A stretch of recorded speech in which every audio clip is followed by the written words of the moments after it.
और जितने भी बच्चे जल्दी से आओ भाई, पटपट।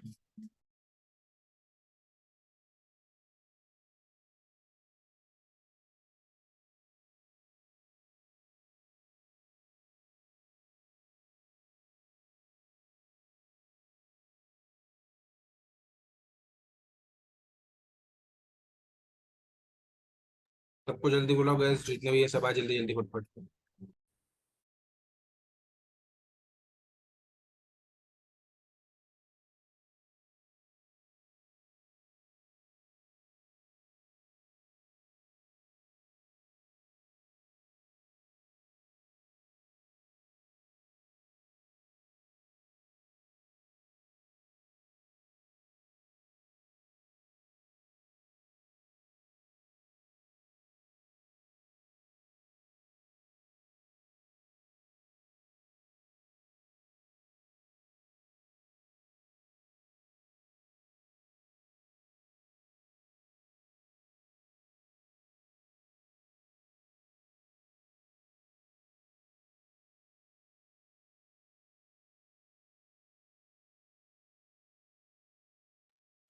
हेलो। हाँ मैम। मैं लीव कर रही हूँ, आईफोन करके कोई वेटिंग में अंदर मत लेना। हाँ, मैं आपको होस्ट कर देती हूँ।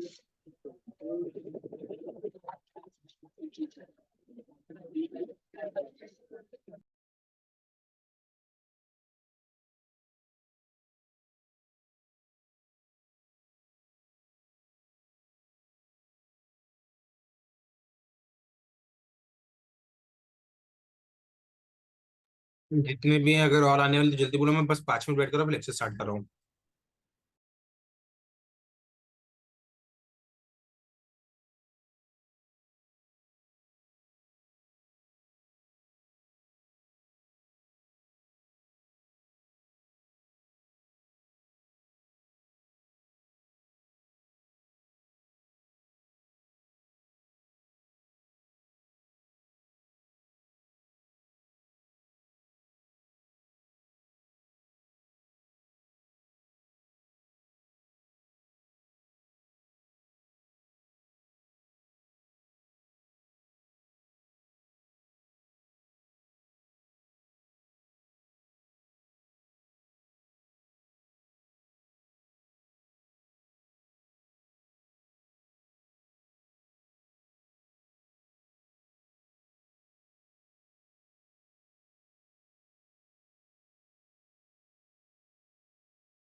सर।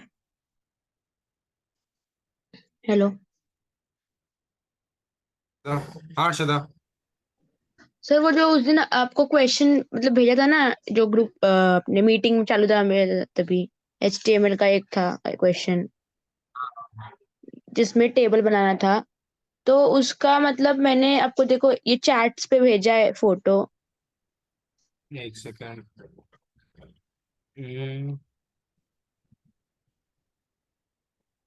वो मेरा जो आउटपुट आ रहा है ना उसमें बाकी सब आ गया, पर वो सिर्फ जो लाइन थी ना बीच की वो नहीं आ रही है। नहीं, तो वो नहीं आएगी, मैं भाई बोल रहा हूँ जितना हमको पता है ना। वो क्वेश्चन में मोस्टली एक एरर है प्रिंटिंग का, कि वो लाइन नहीं दिख रही, वो लाइन नहीं आनी चाहिए थी। बिकॉज बिकॉज अगर वो लाइन आएगी ना, तो इट्स लाइक तुम दो सेल के दो कंपार्टमेंट्स बना रहे हो, जहाँ पे एक पोर्शन अराउंड 25% का है and second portion is around 75%। And जो फर्स्ट पोर्शन है उसमें डिस्क टाइप समथिंग होना चाहिए, जो जितना पता है वो नहीं आता है। सो मुझे भी वही मुझे लग रहा है कि क्वेश्चन में प्रिंटिंग एरर है शायद, जितना आई नो। बिकॉज मोस्टली वो नहीं आना चाहिए, उसके अलावा छोड़ के सब आ जाना चाहिए। ठीक है। तो उसको कंसिडर करके चलो कि वो बॉक्स नहीं आएगा, नॉर्मली रहेगा वो, ठीक है। ठीक है। हाँ। ये आईफोन वाला कौन है, मुझे अब तक समझा नहीं। डेली आने के लिए ट्राई करता है, डेली भी कट में इग्नोर किया जाता है। अगर तुम्हारे बैच वाला ही है तो उसको बोलो ना भाई, अच्छे से आए नाम के साथ, चेंज करे नाम। मैं जिंदगी भर तो एंट्री मिलने वाली नहीं इसको।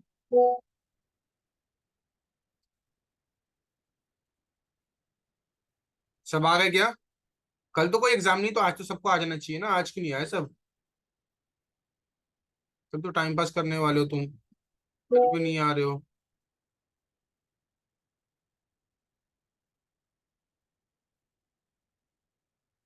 ठीक है, मेरे को कोई नहीं है, मैं अपना खत्म करता हूँ और फिर कंटिन्यू करता हूँ। वैसे मैं ये खत्म करने के बाद दो चैप्टर्स पे कंफ्यूज हूँ कि कौन सा पहलू। सी प्लस प्लस थोड़ा सा बाद में लूंगा, सी प्लस अभी नहीं लूंगा। वेल, आई एम थिंकिंग कि या तो पहले डेटा स्ट्रक्चर्स कर लेते हैं, या तो इंटेल X86, इंटेल जो 86 है वो ऑर्डर कर लेते हैं। तो ये बोलेगा कौन सा करना चाहिए, या मैं अपने हिसाब से उठाऊं। इंटेल 86 कर लो। हाँ चलेगा, बिकॉज उसमें अराउंड अराउंड 15-20 क्वेश्चन है। देखो 15-20 क्वेश्चन में भी ना बहुत सी चीजें ऐसे हैं जो मल्टीपल टाइम रिपीट होने वाली है। सो एज पर मी, मतलब उसमें अगर तुम जाओगे ना, तो तुमको 5 है टेबल्स, वो 5 टेबल्स उठा के तुमको करना है काम। वो पांच, मतलब वो 5 प्रोसेसर्स है, उनको उठा के उनकी पूरी जन्म कुंडली निकाल के पेपर में मोस्ट ऑफ द टाइम वही आती है और कुछ नहीं आती है। वो चैप्टर ऐसा है। सो वही सोच रहा हूँ मैं कि वो स्टार्ट कर लेते हैं। तो एक वो कर लेंगे, उसके बाद एक सेकेंड,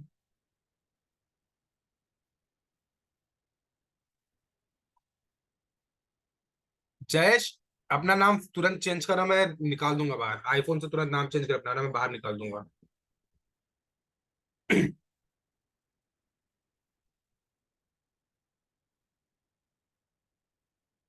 चलो ठीक है, ज्यादा बच्चे आज भी नहीं आए।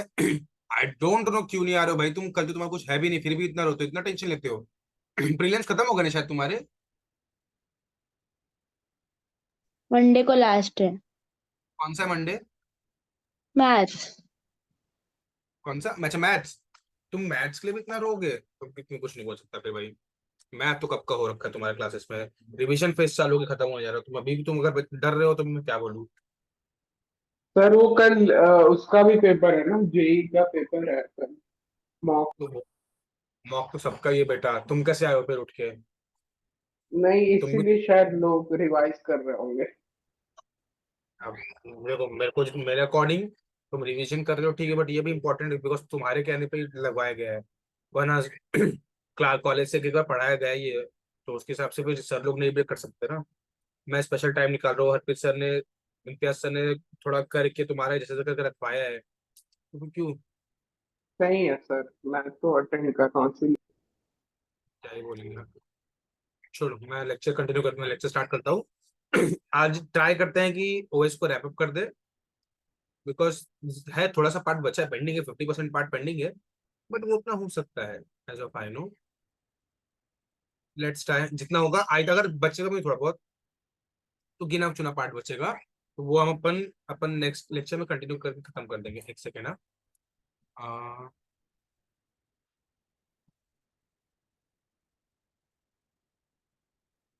ओके चलो। अह,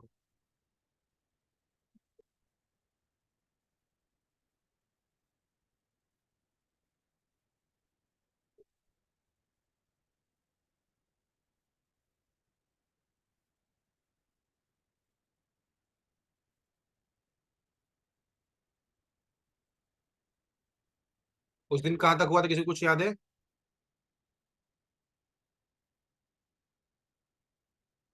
हेलो, कहाँ तक हुआ था, कुछ याद है किसी को? Ready state, running state, block state कहाँ तक हुआ था? सब नशे में, किसी ने ध्यान ही नहीं दिया लेक्चर में, सब सो रहे थे। रनिंग रेडी ब्लॉक स्टेट शायद हमारा बाकी था ना।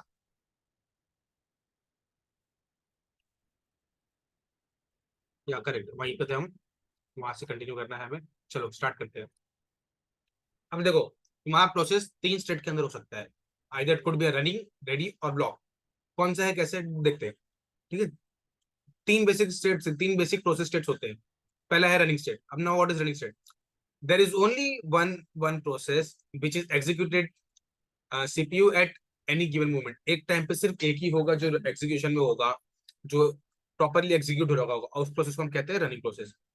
वो प्रोसेस जहां पे वो एग्जीक्यूट हो रहा है प्रॉपरली, उसको हम क्या कहते हैं, रनिंग प्रोसेस, ठीक है।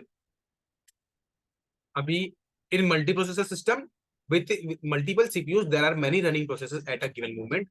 The operating system keeps track of all of them. देखो, अगर तुम्हारे पास सिंगल प्रोसेसर है, एक सेकेंड,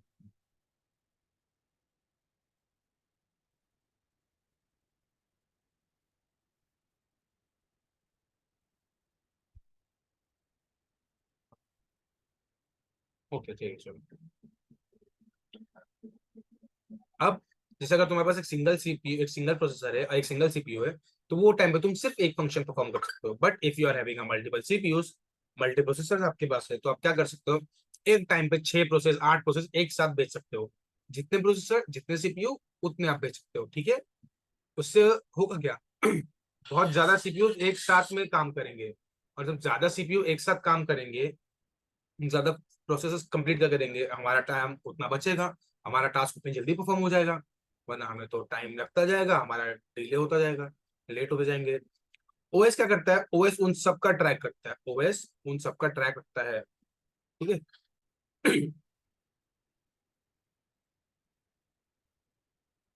ओएस उन सब का ट्रैक करता है। पहला स्टेट था running state, now second is ready state. Now what is ready state? तुम्हारा प्रोसेस एग्जीक्यूशन के लिए गया नहीं, बट एकदम एग्जीक्यूशन की कगार पे है। The process which is not waiting for an external event such as an input output operation but which is not running is set to be in ready state. It's like वो बाहर के input output या external कोई भी event के लिए wait नहीं करता, मतलब उसके लिए उसको वेट करना ही नहीं है। आने वाला है, मुझे कुछ आउटपुट देना पड़ेगा, उसके बाद ही कुछ होगा, ऐसे बेसिकली वेट नहीं कर रहा है। But at the same time वो रनिंग में भी नहीं है। इट्स लाइक बस वो एग्जीक्यूशन के लिए आ ही गया है, बस एग्जीक्यूशन होने ही वाला है उसका, बट वो एग्जीक्यूशन के अंदर नहीं है। एट द सेम टाइम वो किसी भी इनपुट आउटपुट के वेट भी नहीं करता। इसको हम क्या कहते हैं, ready state. Actually a process in ready state could have been running. अब ये क्या है, could have been running? Saba Khatri आती है क्या? सबा खत्री कौन है? भाईंदर से सर, भाईंदर ईस्ट से। तो ये आज तक लेक्चर में दिखी नहीं है मुझे, बिकॉज शी नहीं, इज नहीं नॉट आती। सीएस बैच की नहीं है वो। ठीक है, actually a process is in ready state could have been running. कैसा होता है इधर पे, वो बैकग्राउंड में हो सकता है कि रन कर रहा हो, बट उससे हमारे मेन प्रोसेस को अफेक्ट नहीं होगा। But the fact that there is only one CPU which is executing some other processes while the process is waiting for CPU's attention towards it. अब कैसा है, वो एक ऐसा अगर मल्टी प्रोसेसर वाला है तो ऐसा हो सकता है कि वो रन कर रहा हो बैकग्राउंड में, करंट फेज में तो नहीं कर रहा, ठीक है। बट एक्चुअल फैक्ट क्या है, अगर सिर्फ एक सीपीयू है, तो वो एक टाइम पे कुछ और फंक्शन वेट परफॉर्म कर रहा है, एग्जीक्यूट कर रहा होगा। तो ये क्या करेगा, ये वेट करेगा कब तक, जब तक उसे सीपीयू का अटेंशन ना मिले, ताकि सीपीयू उसको एग्जीक्यूट करे। एक हो गया रनिंग, एक हो गया running. Third is the block state. Now what is block state? किसी ने आपको अटका दिया, ब्लॉक कर दिया, बस वही है। या किसी एक्सटर्नल इंटरनल इनपुट के वेट कर रहा है, बस वही है। The process when a process waiting for an external event such as an input operation, the process is set to be in a block state. जब वो बाहर से किसी भी एक्सटर्नल इवेंट के लिए वेट कर रहा है, जैसे इनपुट आउटपुट ऑपरेशन वगैरह, उसको हम कहते हैं block state. The major difference between block and ready, देखो ब्लॉक और रेडी में से एक बहुत बड़ा डिफरेंस है। रेडी में आप बाहर और बाहर वालों के लिए, एक्सटर्नल इवेंट के लिए वेट नहीं करते, वेयर आप ब्लॉक में वेट करते हो। और फिर the in that a blocked process can not be directly scheduled even if CPU is free। अगर आपका सीपीयू फ्री है कि लाओ भाई अब आगे दूसरा कोई इवेंट डालना, तो ब्लॉक स्टेट वाले को आप नहीं डाल सकते, रेडी स्टेट वाले को डाल सकते हो। क्यों? ब्लॉक स्टेट वाला इनपुट आउटपुट के वेट करेगा, वैसे रेडी स्टेट वाला किसी के लिए वेट नहीं करेगा, तो वो डायरेक्टली प्रोसेस हो सकता है जब भी हमारा प्रोसेसर फ्री होगा। बट ब्लॉक स्टेट वाला नहीं कर पाएगा, उसको वेट करना पड़ेगा। अब प्रोसेस शेड्यूलिंग क्या होती है, व्हाट इज प्रोसेस शेड्यूलिंग, उसके ऑब्जेक्ट्स बताने। प्रोसेस शेड्यूलिंग, जैसे हम आपके टाइम टेबल शेड्यूल होते हैं, similar to that only. In a multi user operating system, a number of programs are running simultaneously। अगर मल्टी यूजर ओएस है तो आपके एक टाइम पे 8, 10, 50, 100 प्रोग्राम रन कर सकते हैं साइमल्टेनियसली, और हम उनको कहते हैं प्रोसेस। क्या कहते हैं उनको? प्रोसेस, ठीक है। This are called as process. Now what is, आगे क्या है? In this case, the OS has to keep track of all these processes and will have to dispatch them one after the another. उसको सबका track भी रखना है, कौन सा कितने देर में हो रहा है, कहाँ हो रहा है, कब हो रहा है। Plus eight the same time उसको एक के बाद एक सबको लगाना भी, एक के बाद सबको एक छोड़ना भी है। इट्स लाइक कि आप एक एक करके सबको छोड़ते जाओ, आप एक साथ पूरी गैंग को नहीं छोड़ सकते, वरना बैंड बज जाएगा उधर। अगर एक एक का उधर अगर वहां पे एक बार में एक बंदा अंदर जा सकता है और फिर एक बाहर आएगा तब दूसरा अंदर जाएगा, तो सेम चीज यहाँ पे भी होगी। उसको अरेंजमेंट रखने के लिए, जैसे बहुत लोगों ने देखा होगा, अगर कहीं पे पंडाल होता है, शो होते हैं, कहीं थिएटर होता है, तो बाहर गार्ड्स होते हैं। वो क्या करते हैं, जितनी लिमिटेड सीट है उतने ही बेचते हैं अंदर, उसके ज्यादा नहीं बेचते हैं। जिनके पास टिकट है उन्हीं को बेचते हैं, सबको नहीं बेचते हैं। तो जो रेडी स्टेट हो गया उसको आप टिकट से कंपेयर कर सकते हो कि अगर कोई रेडी स्टेट में है, यानी किसी के पास टिकट है, तो मूवी देखने जा सकता है, यानी वैक्सीनेशन कर सकता है। कोई नहीं है तो नहीं कर पाएगा। अब फिर वो process of scheduling, process scheduling क्या है, जहाँ पे वो भेजेगा तो, बट वो देखेगा अंदर जगह है भी कि नहीं, आपके नाम की जगह है भी कि नहीं। अगर होगी तो भेजेगा, नहीं होगी तो नहीं भेजेगा। और एक के बाद एक ही भेजेगा सबको। ऐसे नहीं कि एक साथ सबको, ये भाई गेट खोला सब एक साथ जाओ, घुस जाओ अंदर। एक एक करके जाओगे ना, एक साथ घुसोगे तो तबाही मचा दोगे तुम तो अंदर। पता चला आधे दब दुब के उधर ही खत्म, काम खत्म। तो वैसे ही यहाँ पे भी होता है। ओएस हमारा एक एक करके सबको डिस्पैच करते हैं, एक एक करके छोड़ता है, और उसको हम क्या कहते हैं? Process scheduling. While scheduling various processes, there are many objectives for the OS. अब जब वो शेड्यूल कर रहा है तो उसके पास बहुत सारे ऑब्जेक्टिव्स है जिनके बेसिस पे वो शेड्यूल करेगा, ऐसे रैंडम शेड्यूल नहीं कर सकता।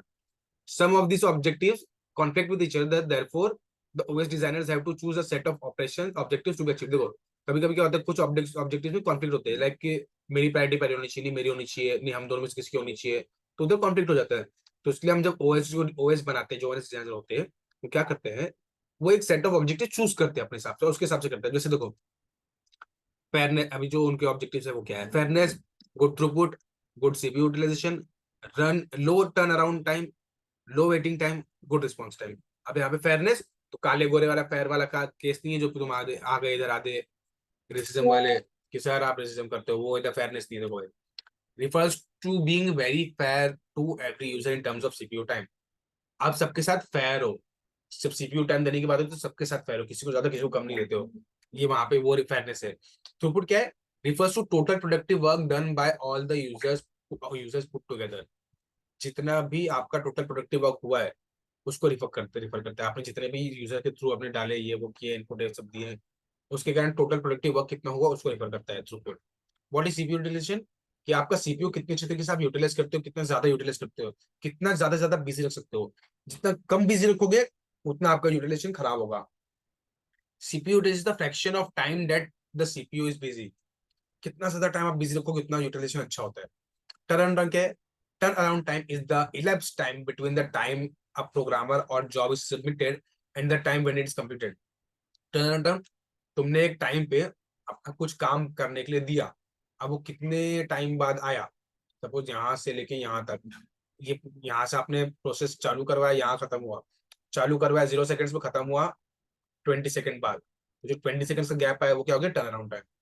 तो आपने सबमिट किया, उसके बाद वो कब कंप्लीट हुआ, उसके बीच का जो टाइम उड़ता है उसको हम क्या कहते हैं? Turn around time. ठीक है, उसको हम क्या कहते हैं? Turn around time. बस इतना सही है और कुछ नहीं है। वेटिंग टाइम क्या है? Waiting time is the time a job spends waiting in queue for a newly admitted processes और the OS to allocate resources to wait before commencing its execution. देखो होता क्या है, कभी आप देखो जैसे भी हमने ऊपर पढ़ा था कि सबको लाइन में लगाना पड़ता है। जब लाइन में लगाते हैं तो लाइन में लगाने के बाद सबको वेट करना पड़ता है। अब क्या होता है कि कोई एक गया है, आप लाइन में खड़े हो, अभी कोई नया नया प्रोसेस आया है, तो अब नए नए प्रोसेस को आपको रिसोर्सेज एलोकेट करने होंगे, लाइक उसको एड्रेस बस चाहिए, उसको डेटा बस चाहिए, उसको और भी कुछ चीजें चाहिए, तो उसके लिए उसको जितने भी रिसोर्सेज रिक्वायर्ड है प्रोवाइड करने पड़ेंगे। तो प्रोवाइड करने के पहले एग्जीक्यूशन के टाइम पे, जब जैसे एग्जीक्यूशन आ रहा है उसके जस्ट पहले जो प्रोवाइडिंग का टाइम होता है, आप उसको जितने भी रिसोर्सेज सब एलोकेट करोगे, वो जो टाइम स्पेंड कर रहा है लाइन में लग के, क्यू में लग के, वो पूरा क्या कहलाता है? हमारा वेटिंग टाइम। ठीक है। रिस्पॉन्स टाइम, आप कितनी जल्दी रिस्पॉन्स मिलता है? It is the time slice for responding to a question or an event.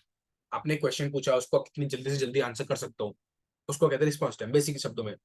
It depends on the degree of multi programming. अब जो मल्टी प्रोग्रामिंग कितनी डिग्री की उस पर डिपेंड करती है। अच्छा डिग्री क्या होता है? डिग्री एक टर्म है जो मैं अभी आपको थोड़ी देर में एक्सप्लेन करता हूँ, ठीक है। The efficiency of the hardware along with the OS and the policy of OS to allocate the resource. Degree of multi programming मतलब क्या, एफिशिएंट हार्डवेयर कितना एफिशिएंट है यूजर के साथ, और यूजर की एलोकेट करने की क्या प्रोसेस है, मतलब क्या प्रोसेस है, क्या रिसोर्सेस है, कैसे एलोकेट करना है उसको, वो सब बताता है, ठीक है। Now coming to the next question, process scheduling कैसे होती है। प्रोसेस शेड्यूलिंग के अंदर क्या क्या टर्म होते हैं, 4 टर्म होते हैं। Turn around, waiting time, terminal time, event response time. Turn around time तुमने जस्ट अभी ऊपर बचा पढ़ा, time elapsed between the time of program or a job is submitted and the time when it is completed। यहाँ पे दिया, यहाँ पे सबमिट, यहाँ पे सबमिट हुआ और यहाँ पे कंप्लीट हुआ, तो इसके बीच में जितना भी टाइम मोड़ा वो क्या हो गया, turn around time. Waiting time अभी जस्ट हमने ऊपर ऑफिस पढ़ा कि आपने एक लाइन में खड़ा कर दिया, एक लाइन में खड़ा करने के बाद आपने कितना टाइम वहां वेट करवाया, प्लस कोई न्यूली एडमिटेड प्रोसेस है तो वो कितना देर वेट करेगा अपने उसको। समद बाबू अपने बैच का है क्या, जल्दी से बताएंगे। हेलो, समद बाबू अपने बैच का है, आया ना। मेरा रोड वालों पूछ रहा हूँ तुमसे कुछ, लेक्चर चालू करके छोड़ना नहीं था, बताना है इधर। सर मीरा रोड में तो शायद से कोई नहीं है ऐसे नाम का। ठीक है, तो उसको मैं वेटिंग पे ही डालता हूँ, फिर बाद में देखेंगे। होगा कोई तो मुझे मैसेज करेगा, ठीक है। अच्छा, वेटिंग टाइम में जस्ट अभी ऊपर दिखा कि आपने उसको लाइन में लगा दिया, कोई न्यूली प्रोसेस आया है वो लाइन में लगा है, कितना टाइम लगेगा उसको, उसके काम करने लायक प्रोसेस जितने भी चीजें हैं उनको अंदर लेने में, उसको हम क्या कहते हैं, वेटिंग टाइम। अब terminal response time, event response time, ये कुछ नई चीजें है ना, ये पहली बार थोड़ी देखिए अभी। अब इसमें क्या कैसे है, मैं उसको 2 सेकंड रुक जाओ, मैं देख रहे तो फोन में, 1 सेकंड ना।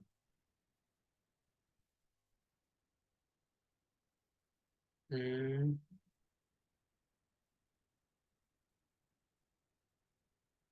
अम,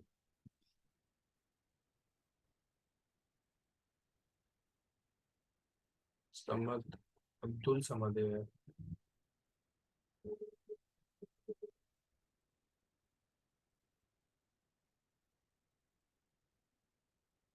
नहीं, ये नाम का कोई नहीं है अपने पास।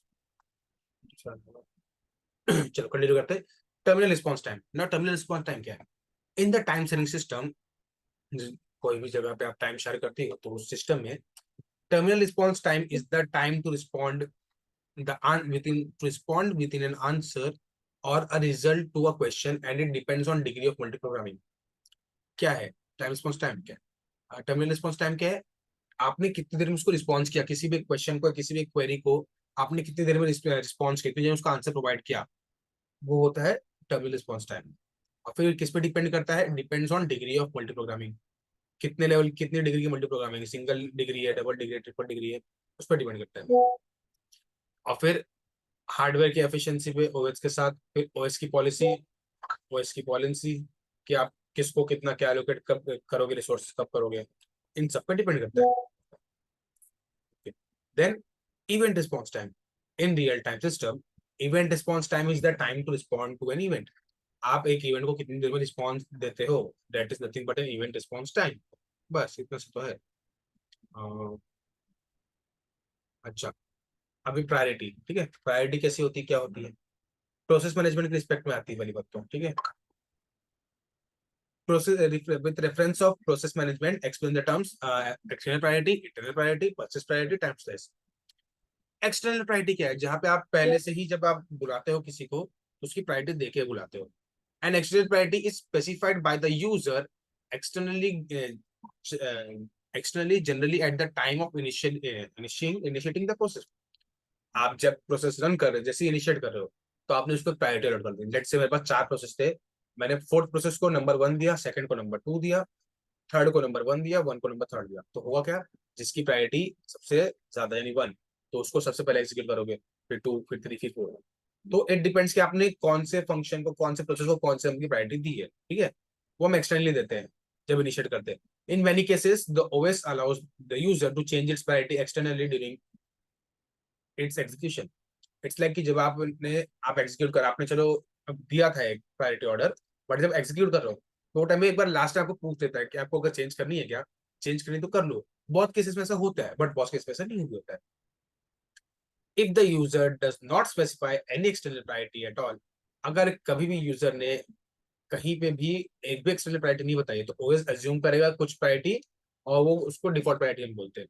जिस लाइक अगर मैंने कुछ प्रायोरिटी नहीं बताई है और मैंने 6-7 प्रोसेस है जिनको एक साथ लाइन में लगा दिया, तो होगा क्या, आपने प्रायोरिटी तो बताई नहीं है, प्रायोरिटी तो बताई नहीं है, जस्ट ऐसे कुछ, हाँ, प्रायोरिटी तो आपने बताई नहीं है, तो होगा क्या, वो डिफॉल्ट प्रायोरिटी बना लेगा। But when an urgent job needs to be done, the system manager permits the process to be created with a higher priority. But अगर कुछ ऐसा केस है जहाँ पे आपको एक बहुत ही अर्जेंट प्रोसेस को कराना जरूरी है, वरना उसके आगे सारा काम अटक जाएगा, तो उस केस में हमारा जो सिस्टम मैनेजर है वो उसको परमिशन दे देता है कि एक हायर प्रायोरिटी का बना दो प्रोसेस और उसको इसमें डाल दो। ठीक है। Now what is purchase priority? नाम जो चलो रिश्वत खोर है, रिश्वत देके कुछ करेगा। This priority is used in some data center situations. Data centre situation जहाँ पे आपका डेटा अटक गया है कहीं पे, तो डेटा को बहुत ज्यादा रिक्वेस्ट है, आपको डेटा उसका पहले लेना है, डेटा बहुत जल्दी एक्सिक्यूट करवा देना है, वो केस में। ठीक है। Where each user page for the time used. अब यहाँ पे होगा क्या, आपने कोई प्रोसेस एग्जीक्यूट करवाया, तो जितने यूजर्स है सब अपने टाइम का, जितना आपने टाइम यूज करा है उतने का कुछ ना कुछ पेमेंट करेंगे। हमारे रियल लाइफ में हम पैसे देते हैं, इधर कुछ और देते हैं, क्या देते हैं वो देते हैं। Higher priority processes are charged with higher rate to prevent each user from firing his job at the highest priority. मतलब क्या है, जो ज्यादा हाई प्रायोरिटी वाला है उसको हम ज्यादा रेट चार्ज करते हैं, तो हम ज्यादा रेट चार्ज करते हैं ताकि हम जो जिसका भी ज्यादा हाई प्रायोरिटी वाला है उसको हम जल्दी काम खत्म करवा दे। At the same time lowest priority वालों को ये नहीं लगे कि हाँ भाई हमारे को ऐसे हमारे साथ ऐसा क्यों हो रहा है, मतलब प्राइस तो सबका सेम है, फिर हम लाइन में लेट लगे ऐसा इसलिए हुआ, तो उन्होंने क्या किया, प्राइस ही बढ़ा दिया। जिसको ज्यादा प्रायोरिटी चाहिए ज्यादा पैसा भरो, जिसको कम प्रायोरिटी चाहिए कम पैसा भरो, तो उससे झगड़ा वगड़ा भी नहीं होगा। ठीक है। इस स्कीम को क्या कहते हैं, परचेस प्रायोरिटी, जब हम परचेस कर रहे हैं प्रायोरिटी को। ठीक है। OS keeps track of the time used by each processor and the priority at which it was used. OS क्या करता है, OS सबका टाइम ट्रैक रखता है, सबका ट्रैक रखता है कि कितना टाइम किस प्रोसेस ने यूज किया, उसकी क्या प्रायोरिटी थी, सब रखता है। ठीक है। Now third one is internal priority. What is internal priority? The concept of internal priority is used by scheduling algorithms. आपको शेड्यूल करना है, सपोज किसी प्रोसेस को नंबर 1 डालना है, नंबर 2 डालना है, तो सब के लिए एल्गोरिथम्स बनते हैं, तो वहां पे इंटरनल प्रायोरिटी आती है। ठीक है। कंसेप्ट ऑफ इंटरनल प्रायोरिटी वहां पे अप्लाइज होता है, जहाँ पे आप इंटरनली आपने से पहले से कुछ ना कुछ डिफाइन कर रखा था, फिक्स कर रखा था कि बाहर से कुछ नहीं आएगा, तो इंटरनली हम ऐसा बना देंगे। The they base their calculation on the current state of the process. Example, each user while firing a process can be forced to specify the expected time. देखो होता क्या है इधर, कभी कभी ये हो सकता है कि आपको है ना फोर्स किया जाए कि आपको कितना टाइम चाहिए आप बताओ, तो किस में क्या करेगा, जिसको ज्यादा टाइम चाहिए उसको बाद में रखेगा, जिसको कम टाइम चाहिए उसको पहले निकाल के लगा देगा। ठीक है। तो उससे होगा क्या, जो जिनको कम टाइम चाहिए था उनको ज्यादा वेट नहीं करना पड़ेगा, उनके साथ जस्टिस जस्टिस होगा। जिसको ज्यादा टाइम चाहिए था वेट कर ले, बाद में जितना काम कराना है करा ले, बस वही चीज यहाँ पे कही है। फिर the OS can then set internal priority. देखो होगा क्या, उसने सबसे लिया टाइम, अब सबसे टाइम लेने के तो अपने आप खुद से प्रायोरिटी सेट कर सकता है कि हाँ इसको ऐसे इसको ऐसे, इसको ज्यादा टाइम देना उसके साथ उसको थोड़ा एक्स्ट्रा चार्ज कर सकता हूँ, या तो उसको मैं लास्ट में रख सकता हूँ, और फिर जो छोटे हैं उनको जल्दी कर सकता हूँ, उनसे कम पैसे लेकर जल्दी काम खत्म कर सकता हूँ, या उनसे ज्यादा पैसे ले सकता हूँ कि तुमको मैंने जल्दी बुलाया। तो अलग अलग फैक्टर्स है। ठीक है। तो इस पर डिपेंड करता है। अब अब इसके दो एडवांटेज है। If short jobs are finish faster, the number of process competing for CPU will be decrease. अगर जो छोटे प्रोसेस है उनको आप जल्दी खत्म कर दोगे, स्टार्टिंग में खत्म कर दोगे, तो क्या होगा, प्रोसेस कम बचेंगे, तो जो सीपीयू का टाइम सबको चाहिए वो कम हो जाएगा, उसकी फाइट कम हो जाएगी, उसका झगड़ा कम हो जाएगा। बट अगर आपने सबसे पहले सबसे बड़ा प्रोसेस डाल दिया, इसको 10 मिनट लगता है सपोज, अब 10 मिनट लग रहा है, बाकी सबको 1-1 मिनट लगना था, तो क्या होगा, 10 मिनट बाद अगर मैं 10 लिए थे तो एक एग्जीक्यूट, बाकी के 9 के 9 कंप्लीट कर रहे हैं। बट अगर एट द सेम टाइम मैं 9 लेता हूँ, जस्ट लाइक अगर मेरे पास 1 2 3 4 5 प्रोसेस है, इसको चाहिए 10, इसको चाहिए 1, इसको चाहिए 2, इसको चाहिए 1, इसको चाहिए 3, तो क्या होगा, अगर आपने इनको इसको पहले भेजा, फिर इसको भेजा, फिर इसको भेजा, फिर इसको भेजा, फिर लास्ट में इसको, तो होगा क्या, 1 मिनट में खत्म, उसके बाद 4 ही कंप्लीट कर रहे थे, 1 मिनट में खत्म, 3 मिनट में फिर से 3 ही कंप्लीट कर रहे थे, 2 मिनट में खत्म यही कंप्लीट कर रहे थे, 3 मिनट में खत्म, फिर अभी यही बचा था। अगर उल्टा करोगे तो क्या होगा, 10 मिनट बाद भी 4 कंप्लीट करेंगे, वैसे इधर 10 मिनट बाद शायद हो सकता है कि कंप्लीट ही ना करने बच्चे, ठीक है। तो इसलिए हम जो छोटे होते हैं उनको जल्दी खत्म करने का ट्राई करते हैं। The number of satisfied users will be increase, जितने जिनका छोटा छोटा काम था उनको आपने जल्दी करके दे दिया तो उनका तो वो नंबर बढ़ जाएगा, वो सेटिस्फाई हो गए तो उनका काउंट हमारे पास बढ़ जाएगा, हमारे पॉजिटिव रेफरेंस में आ जाएगा, जो भी हमारी चीजें पॉजिटिव सेक्शन की होती है वहां आएगा। इट्स लाइक कि हमारे लिए पॉजिटिव कमेंट्स आएंगे उनके साइड से कि हाँ भाई अच्छे हैं, जल्दी काम करते देते हैं वगैरह वगैरह। However, if a stream of short jobs keeps coming on, an important large job may suffer from indefinite postponement. अब क्या है, छोटे छोटे आप जॉब तो ला रहे हो, बट अगर कुछ ज्यादा ही आ गए, एक बाढ़ जैसी आ गई कि भाई 50 आ गए छोटे काम वाले और एक बड़ा था सिर्फ 10 काम वाला, तो अब क्या होगा, जो 10 काम वाला था उसको 50 मिनट वेट करना पड़ेगा, तो सॉर्ट ऑफ इनजस्टिस हो जाएगा। अब वो फिर वो इंडिफिनिट पोस्टपोन में हो जाएगा कि मतलब 50 मिनट तो बोल दिया, 50 मिनट पता चला और घुस गए तो और फिर बढ़ता जाएगा पोस्टपोन टाइम उसका। इसलिए to avoid this action priority ज्यादा अच्छी होती है हमारे लिए, हम उसको लार्ज जॉब्स में इंपॉर्टेंट होता है वो, ठीक है। टाइम लेस क्या है, एक छोटा सा टुकड़ा दे दिया टाइम का, बेसिक भाषा बोल तो each process is normally given a certain time to run irrespective of its important. देखो हर प्रोसेस को थोड़ा थोड़ा टाइम देंगे, उसका इंपॉर्टेंस क्या है पता नहीं, हो सकता है टॉप का, हो सकता है लास्ट को, सबको इक्वल अमाउंट में थोड़ा थोड़ा टाइम देते हैं, उसी को हम कहते हैं time slash given to each process so that process does not use the CPU indefinitely. 10 minute काम बोल के 50 मिनट करा रहा हूँ, वो चलेगा नहीं भाई, गलत है। तो इसलिए हम सबको थोड़ा थोड़ा टाइम अलॉट करते हैं ताकि वो कोई भी नाजायज फायदा ना उठा सके, ठीक है। Explain multi user and time sharing OS. अभी मल्टी यूजर टाइम शेयरिंग क्या है? in computing time in computing, time sharing is the sharing of computing resources among many users by means of multi-programming and multitasking। देखो इधर होता क्या है, आपके पास जितने भी टाइम शेयरिंग क्या है, कंप्यूटिंग रिसोर्स, जहाँ पे आपको रिसोर्सेज के लिए झगड़ना पड़ रहा है कि भाई मेरे को थोड़ा देर दे दो, मेरे को थोड़ा देर दे दो, ऐसा कर रहे हैं, तो यहाँ पे टाइम शेयरिंग आती है। जो भी रिसोर्सेज है जिनका आपको यूज हो, थोड़ा थोड़ा देख ले, सबको यूज करने दो, शेयरिंग करने दो, that is what time sharing is. Time sharing is a technique which enables many people located at various terminals to use a particular computer system at the same time। होगा क्या, eight the same time आप थोड़ा थोड़ा time सबको देते हो, सबके साथ टाइम शेयर करते हो, तो होता क्या है उधर पे आपके जितने भी दूसरे यूजर्स हैं वो जहाँ पे बैठे हो सब थोड़ा थोड़ा यूज कर सकते हैं, ठीक है। तो क्या होगा, सबको यही लगेगा कि भाई हमको वेटिंग में रहता है, हमारा भी धीरे धीरे काम हो ही रहा है, ऐसा होता है। टाइम शेयरिंग और multitasking is a logical extension of multi programming. Multi programming यहाँ पे आप एक साथ ज्यादा प्रोग्राम्स करते थे, टाइम शेयरिंग भी या टाइम शेयरिंग या मल्टीटास्किंग भी उसके लॉजिकल एक्सटेंशन है और कुछ नहीं। जैसे कि अगर आपने 4 प्रोग्राम एक साथ डाल दिए तो 4 प्रोग्राम एक पार्ट बाय पार्ट रन हो गए, एक इंस्ट्रक्शन इसका, फिर एक उसका, फिर एक उसका, फिर एक उसका, 4 अलग अलग है तो पहले इसका, फिर इसका, फिर इसका, फिर इसका, चारों का एक एक एक एक एक एक एक एक ऐसा चलता जाएगा बराबर सबके लिए। जैसे मल्टी प्रोग्रामिंग नहीं होता था, सेम चीज ऐसी सी चीजों का लॉजिकल एक्सटेंशन है हमारा टाइम शेयरिंग या मल्टीटास्किंग, दोनों को सेम ही है भाई, ज्यादा कुछ हार्ड नहीं है, डिफरेंस भी नहीं है। Processors time is which is shared among multiple users simultaneously is termed as time sharing।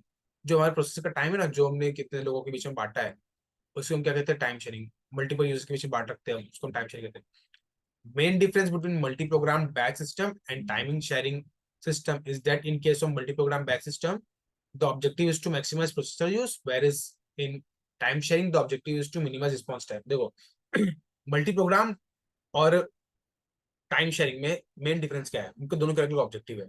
Multi programme क्या कहता है, मेरा ये ऑब्जेक्ट है, ये ऑब्जेक्टिव है कि मैं मेरे सीपीयू को खाली ना बैठने दूं, जितना ज्यादा यूटिलाइज करूंगा उतना अच्छा होगा।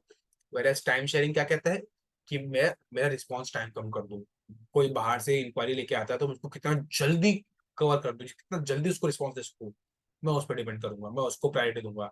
इन दोनों की अलग अलग प्रायोरिटी अपनी, ठीक है।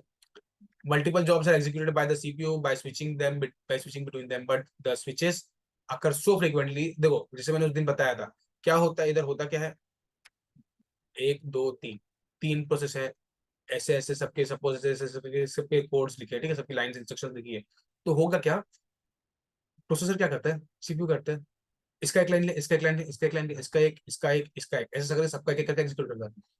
और इतना फास्ट स्विचिंग करता है, इतना फास्ट 1 2 2 2 2 3 1 2 3 3 2 1 कितना जल्दी करता है कि कभी कभी हमें क्या लगता है कि वो सब एक साथ में कर रहा है, बट एक्चुअली सब एक साथ कर रहा है क्या, नहीं, एक एक करके सबको कर रहा है। thus user can receive an immediate response. ऐसे करने से क्या होगा, जल्दी एग्जीक्यूट हो जाएगा और यूजर को रिस्पॉन्स भी अच्छा मिलेगा।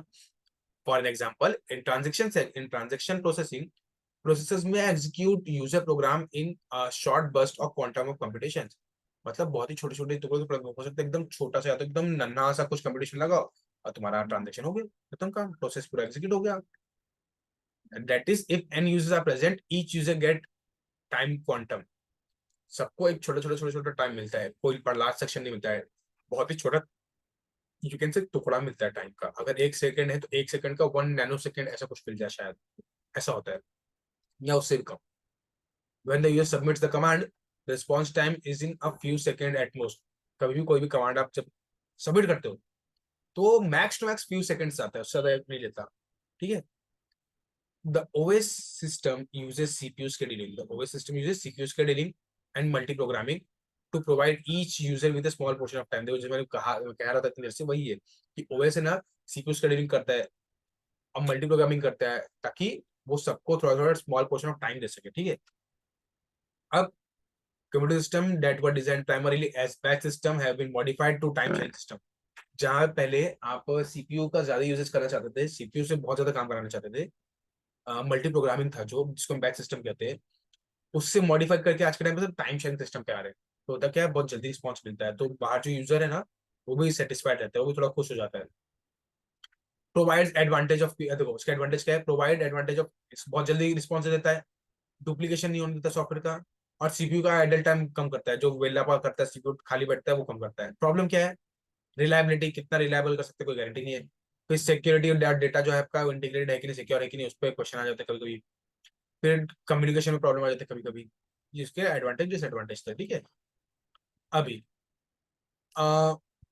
what functions are performed by memory management of OS, state any 4 memory management system। देखो मेमोरी मैनेजमेंट में OS क्या परफॉर्मेंस करता है, कैसे परफॉर्म करता है, वो सब है, ठीक है।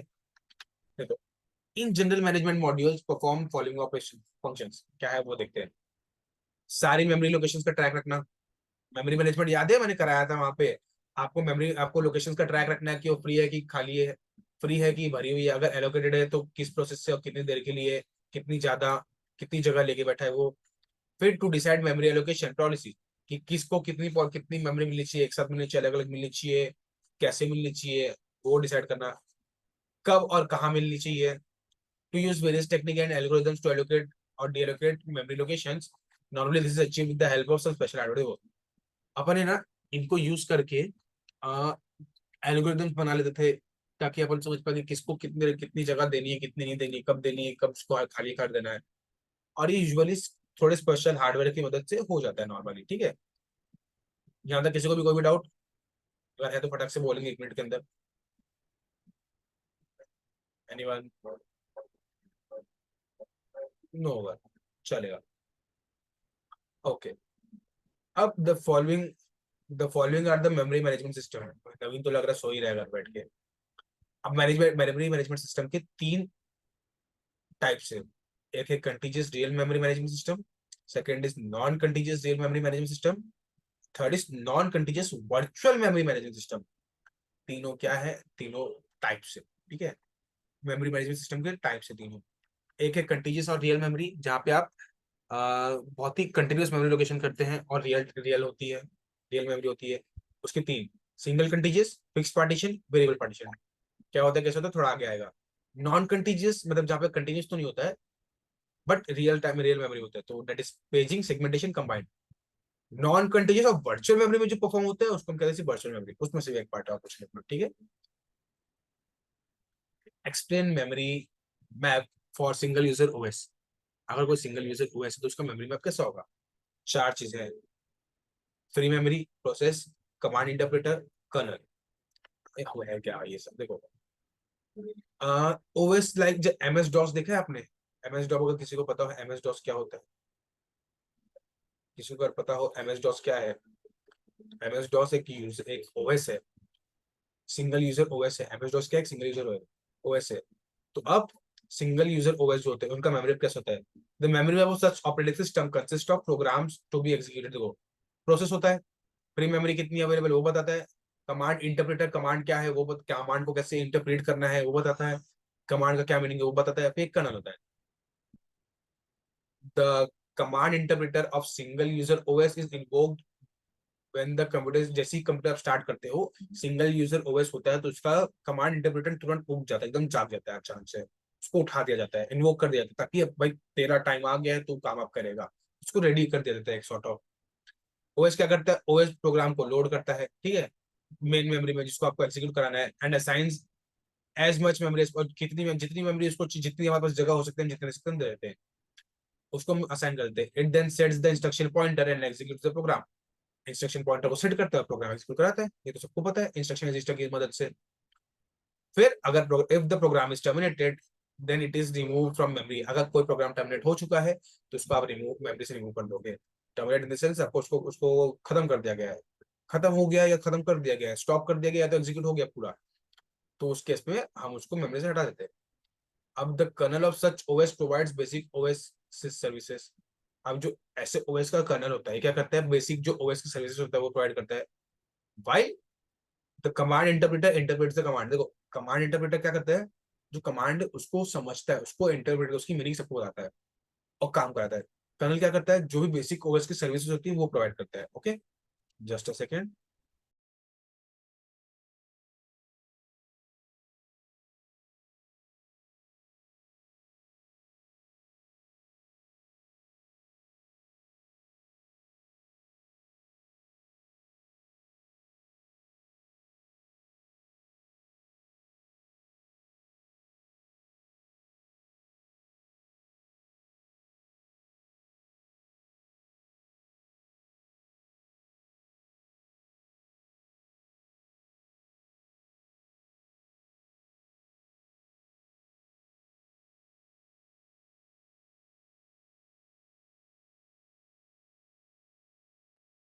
नाउ पार्टिशनिंग क्या होती है, अभी हमने आपको बता दो पार्टिशनिंग को। देखो ठीक है, पार्टिशनिंग, पार्टिशनिंग इज अगर आपके पास एक मेमोरी ब्लॉक है, तो उस मेमोरी ब्लॉक में आप पार्टीशन कैसे करेंगे, ऐसे टुकड़े जो उसके पीसेस करने होते हैं वो कैसे करेंगे, ज्यादा जगह कम जगह कैसे, वेरिएबल होती है फिक्स होती है कि जितना चाहिए एक फिक्स साइज करा दिया, अब उतने फिक्स पार्टीशन हमेशा रहेंगे, कभी चेंज नहीं होंगे, सेम साइज के रहेंगे।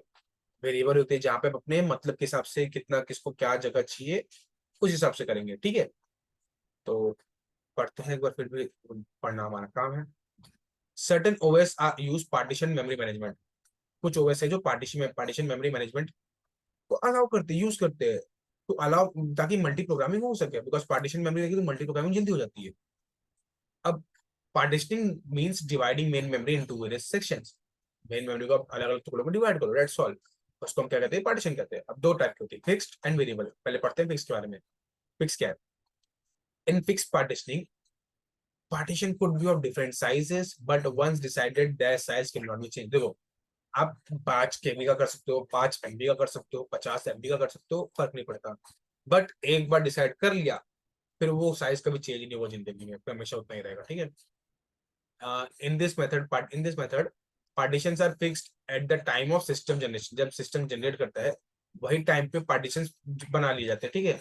जैसे सिस्टम जनरेट किया किसी ने बनाया सिस्टम को, वही टाइम पे आप पार्टीशन बता देते हैं कि हाँ भाई इतने तक होगा, फिक्स पार्टीशन होता है। At this time system manager has to declare the partition time. जब आप बना रहे हो वही टाइम पे आपको पार्टीशन डिक्लेयर करना पड़ेगा, वरना लोचा हो जाएगा। The fix partition are also called static partition. की स्टैटिक पार्टीशन ये कभी चेंज नहीं होती आगे जाके।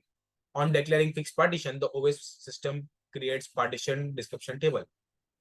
जैसे आपने कर दिया, पार्टीशन कर दिया, उसके बाद एक पार्टीशन डिस्क्रिप्शन टेबल बनता है। कौन बनाता है, ओएस बनाता है। जैसे यहाँ पे अगर 32 के का वर्ड है तो उसको आप फॉलोइंग रीजन में डिवाइड कर सकते हो, लाइक 10 के मॉनिटर, जो मॉनिटर में डिसाइड करेगा। जो बहुत छोटे स्मॉल के लिए उसके 4 के, फिर एवरेज जॉब वाले के लिए 6 के, और लार्ज जॉब वाले के लिए 12 के, ठीक है। तो ये तो हो गया पार्टीशनिंग करना, तब एलोकेट करना थोड़ा थोड़ा करके सबको, ठीक है। वेरिएबल क्या है, जस्ट अ सेकेंड।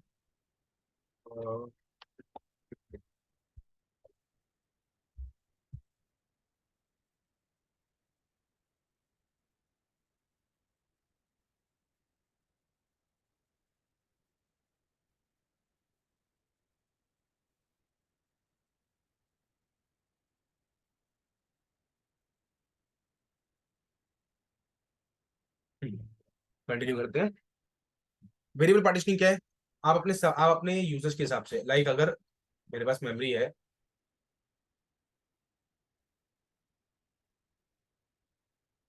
अगर मेरे पास एक मेमोरी का टुकड़ा है और उसमें मेरे को सपोज पहले ऐसे मैं पार्टीशन कर रहा हूँ, तो यहाँ पार्टीशनिंग कैसे होगी, मेरे को कितना क्या स्टोर करना है उसके हिसाब से। अगर मुझे 10 KB करना है तो 10 KB इतना हो गया, ठीक है।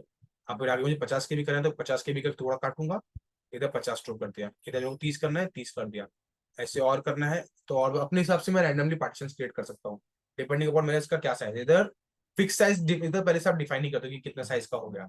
इधर जब आप बनाते हो अपना सिस्टम तो वही टाइम पे आपको डिफाइन नहीं करना पड़ता है कि हाँ भाई मेरा इतना का होगा इतना का होगा। यहाँ पे आप जब जैसे ही प्रोग्राम करोगे वैसे ही होगा, ठीक है। The number of partitions and their sizes are variable, they are not defined at the time of system generation. जैसे मैंने कहा, this partitions are created by the OS at run time, they differ in size. देखो, जब आप programme को run करवा रहे हो तभी वो ओएस उसको देख के डिसाइड करता है कि हाँ भाई इस प्रोग्राम को इतनी जगह चाहिए तो आप इतनी जगह दे दो उसको, ठीक है।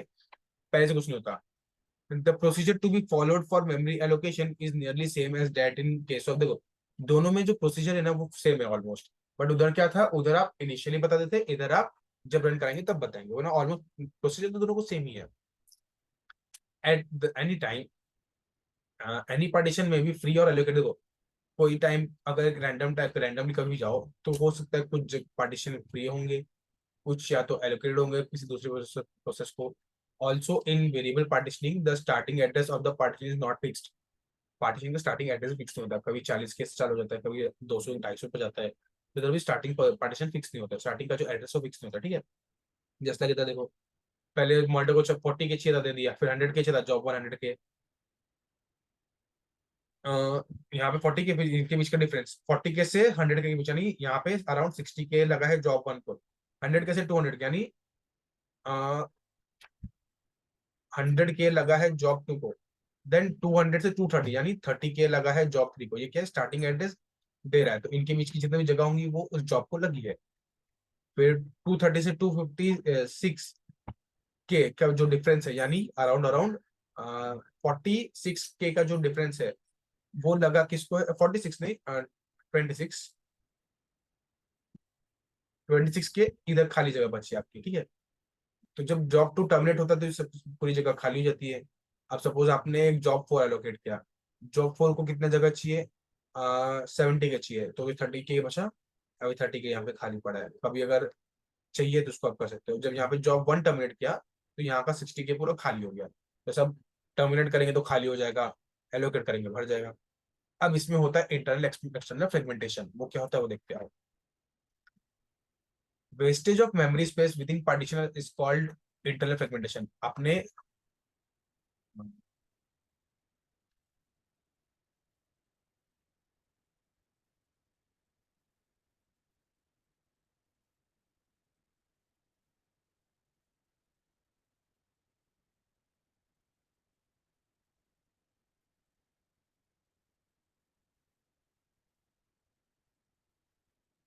मैंने बनाया, ठीक है, मैंने मेमोरी ली, अम, ठीक है सर,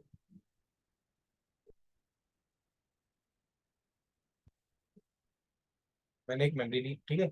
अब मेमोरी जो मैंने पार्टीशन किया था, ये पार्टीशन किया मैंने, ठीक है, रैंडमली। तो अब यहाँ पर क्या होगा, आपने फ्रेगमेंट आपने पार्टीशन तो काट दिए, बट यहाँ पे मेमोरी का वेस्टेज हो सकता है। अब पार्टीशन के अंदर ही अगर वेस्टेज हो रहा है तो उसको हम कहते हैं इंटरनल फ्रेगमेंटेशन। पार्टीशन के अंदर से कैसे होता है हमको नहीं समझा। मानो ये 100 का है, ये 100 का है, सब सब 100 के है, ठीक है, हर चीज 100 की है, हर बॉक्स 100 का है। अब होगा क्या, आपने फाइल ली 556 की, तो पहला 100 इधर, दूसरा 100 इधर, तीसरा इधर, चौथा इधर, पांचवा इधर, 500 खत्म, 56 ये तो है तो 100 का ना, लेकिन यूज कितना होगा 56, तो जो बचा हुआ 44 का एरिया है ना वो होगा वेस्ट, तो वो हो गया हमारा इंटरनल फ्रेगमेंटेशन। अब इससे example, a file consist of a number of blocks. Consider one block of a OS is 1024 bytes and a file is of 3499। यहाँ पे एग्जांपल एक्सप्लेन किया जा रहा है जहाँ पे आप हर ब्लॉक का साइज 1024 लेते हो और टोटल साइज आप मानते हो 3499। तो जब आपने उसको मेमोरी में लोड किया एग्जीक्यूशन के लिए तो क्या हुआ, उसने 4 ब्लॉक लिए, अब 4 में 3 तो पूरे भरे बट चौथे को पूरा नहीं भरा, चौथे में 549 बाइट्स आपके वेस्ट हुए। तो ये जो वेस्ट हुए किसके कारण हुए वेस्ट हुए? इंटरनल फ्रेगमेंटेशन के कारण, ठीक है। Larger size blocks cause more internal fragmentation. जितना बड़ा साइज का बॉक्स आप पहले से डिक्लेयर करेंगे उतना ज्यादा इंटरनल फ्रेगमेंटेशन होने का चांस, उतना ज्यादा इंटरनल फ्रेगमेंटेशन होता है, ठीक है। एक्सटर्नल क्या है? अब यहाँ पे एक्सटर्नल फ्रेगमेंटेशन भी होता है कि हाँ सर कभी कभी हो जाता है, कि variable partition suffers from external fragmentation. आप जब वेरिएबल पार्टीशन करते हो तो वहां पे एक्सटर्नल फ्रेगमेंटेशन होता है, बाहर से टूटते हैं, मतलब हम तोड़ते हैं अपने हिसाब से, ठीक है। तो अगर सपोज एक 512 बाइट का मैंने प्रोसेस लिया है, एक जॉब था जो टर्मिनेट हो चुका है। अगर 512 साइज 512 बाइट्स का एक जॉब है तो उसके लिए 512 की जगह बनेगी, and a new job of 256 bytes is loaded. अब क्या हुआ, देखो 512 बाइट का जगह था, जॉब था, उसको टर्मिनेट कर दिया तो ये पूरी जगह खाली हो गई। खाली हुई क्या? नहीं, पहले खाली होने से पहले थोड़ी देर रहेगी ना, और उसी की जगह मैंने क्या किया, एक्सचेंज मारा इन शॉर्ट। 512 बाइट का था, उसको मैंने हटाया, उसको टर्मिनेट कराया और एक नया जॉब 256 का लगाया। तो होगा क्या, इसका 256 यूटिलाइज हो जाएगा और 256 खाली रहेगा। तो ये झोल हुआ ना, ये इसको हम कहते हैं एक्सटर्नल फ्रेगमेंटेशन। यहाँ पे ये थोड़ा सा वेस्टेज हुआ ना, हमारे खुद की एक डिक्लेयर किया और डिक्लेयर करके करने के तुरंत ही बाद उसको हटा के नया डिक्लेयर कर दिया, उस केस में खाली यहाँ पे एक्सटर्नल फ्रेगमेंटेशन होता है, यानी मेमोरी का वेस्टेज होता है, वरना रेस्ट ऑफ द केसेस में यहाँ नहीं होता है, ठीक है। अब state various steps involved in the allocation of partition in case of fixed partition memory management। कैसे क्या होता है, कैसे क्या क्या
हाँ स्टार्ट करते हैं। सॉरी नेटवर्क इशू हो गया था।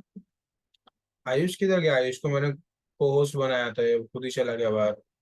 मैं को होस्ट बना के गया था कि मुझे कुछ मेरा नेटवर्क इशू होगा तो संभाल लेगा। या सर। Ma'am hello. खाली yes miss. Check.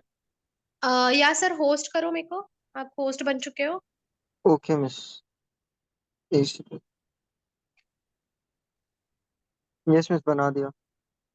Thank you. Welcome miss. Krishna sir, मैंने कर दिया आपको। Thank you thank you.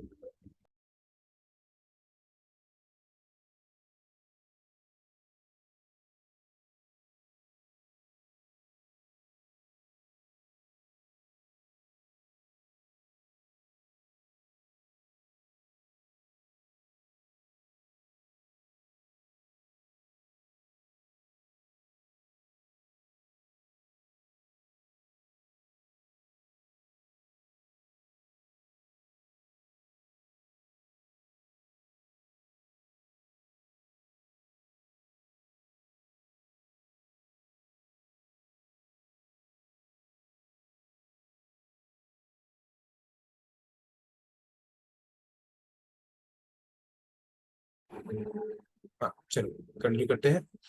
It then finds out the size of the program to be loaded by consulting the IM portion of the OS। IM क्या हो गया हमारा? Information management वाला section. याद आया? इंफॉर्मेशन मैनेजमेंट लिखते थे हम। याद है? कुछ याद है कि नहीं है? ये सब भाग गए। पढ़ाया था कल IM PM MM, 3 चीजें पढ़ाई हैं मैंने। क्या यार तुम इतना भी याद नहीं रख सकते मेरे लिए? कैसे चलेगा ये सब? आप कंटिन्यू करते हैं। It then find out the size. देखो क्या होता है, हमें कितना जगह चाहिए, हमें कितनी जगह चाहिए, वो कौन डिसाइड करेगा? वो किस पहले ओएस किससे कंसल्ट करेगा? IM से। भाई इंफॉर्मेशन स्टोरेज करने वाला है ना अपने पास, इंफॉर्मेशन मैनेजमेंट करता है जो, उससे पूछेगा, उससे बात करेगा। हाँ भाई इतना इतना चाहिए, इतना लेने का काम है अपने को, तो करवाएगा वो ना, नहीं करवाएगा। ठीक है। फिर the compiler keeps the size of the program in the header of the executive file.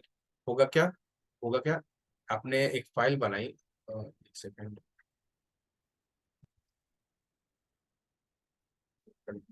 इसको क्या हो गया है?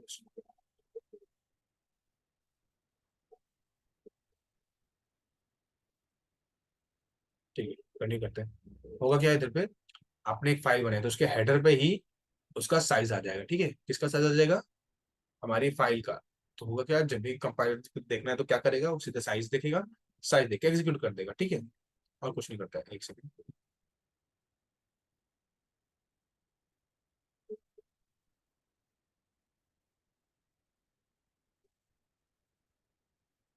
ठीक है चलो कंटिन्यू करते हैं।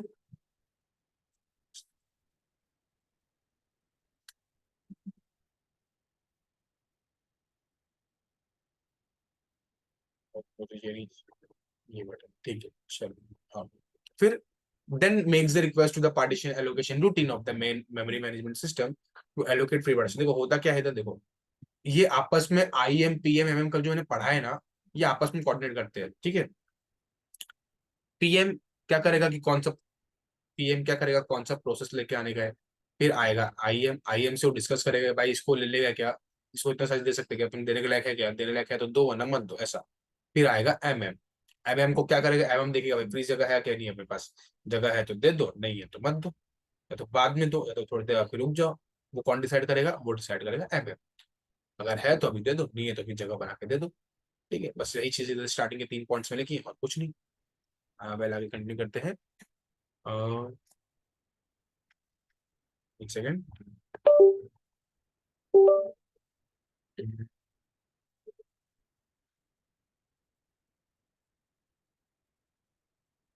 चलो, with the help of IM module it now loads the binary program in the allocated partition।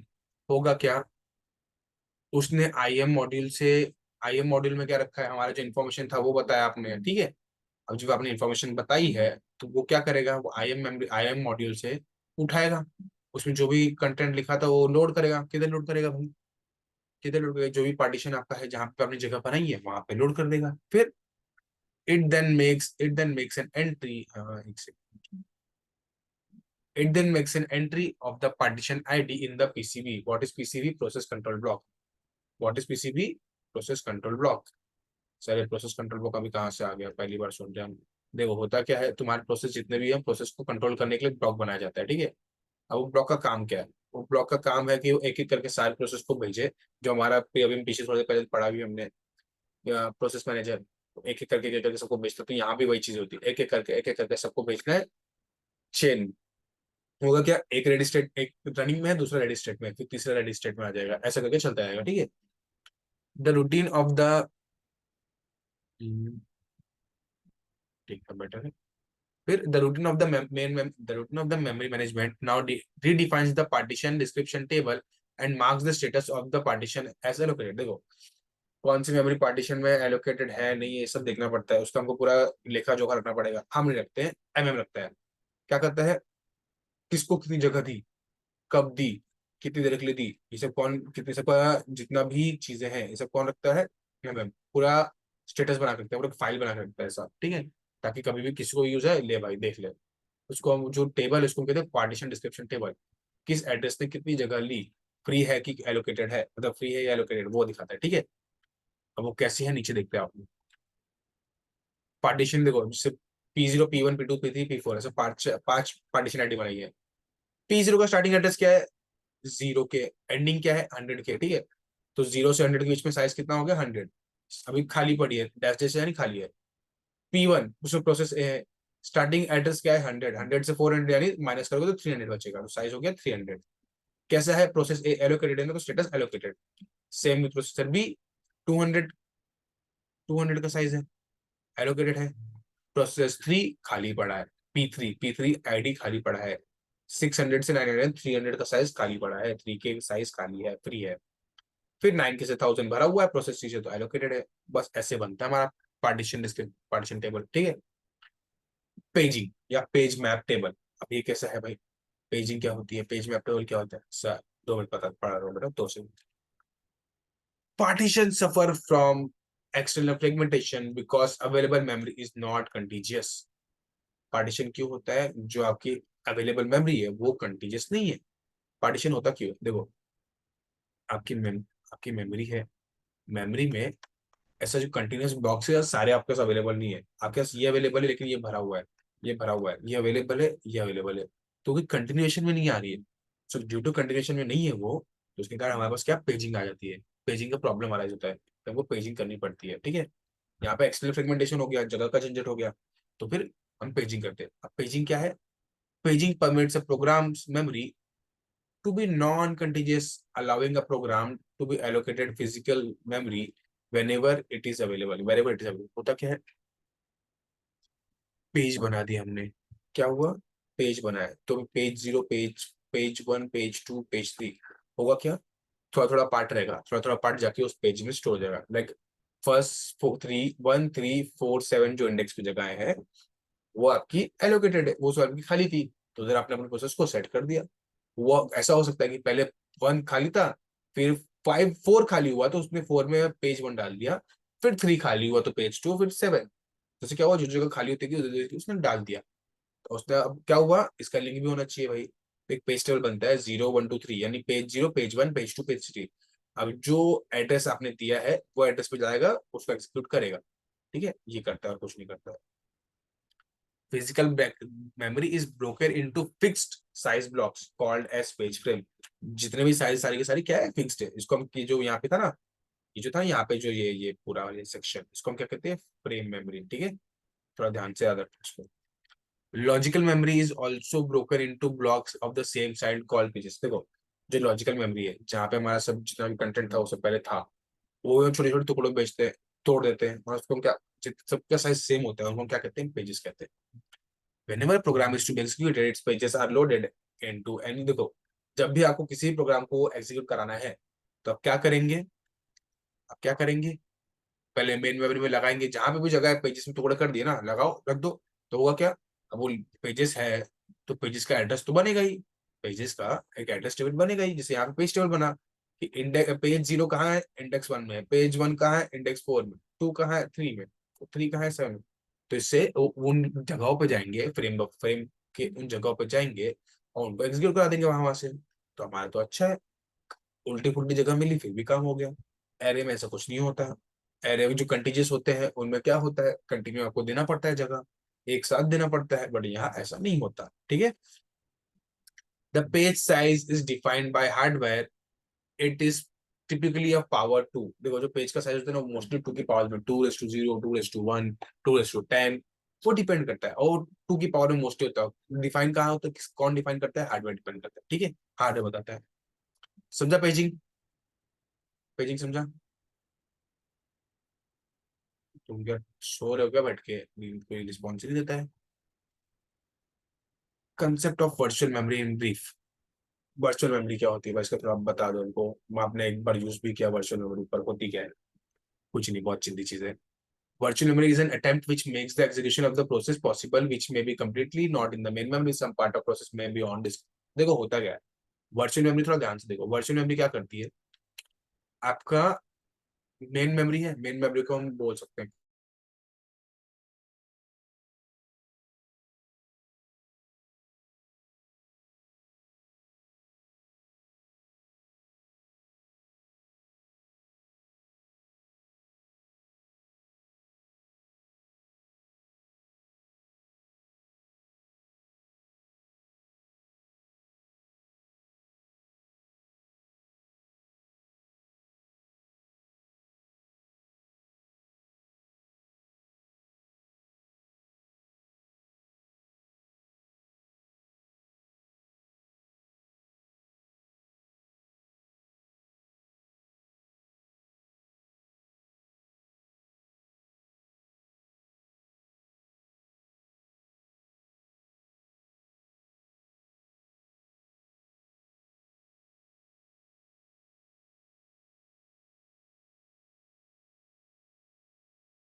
Hello.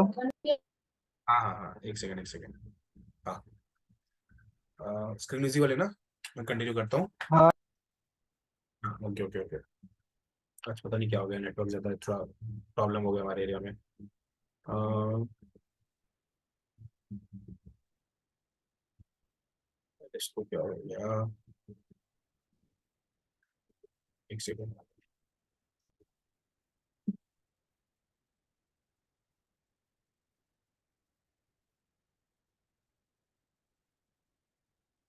ज़्यादा माइक्रो प्रोसेसर चल रहा है।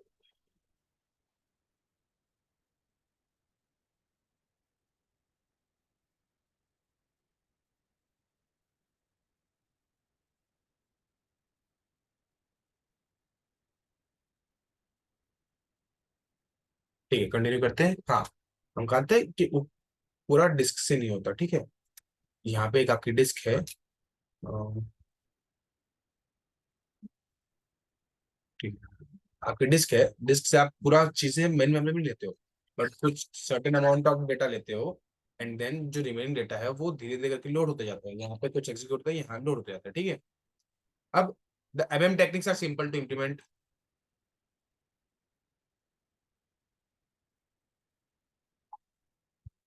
अब यहाँ पे the MM techniques are simple to implement, but major drawback is that if physical memory is limited, then the number of process it can hold at any time, that is degree of multi-programming reduces। देखो होता क्या है, अगर आपकी जो main memory है, अगर उसका जगह ही छोटा है, उसका साइज ही छोटा है, तो क्या करोगे फिर क्या करोगे।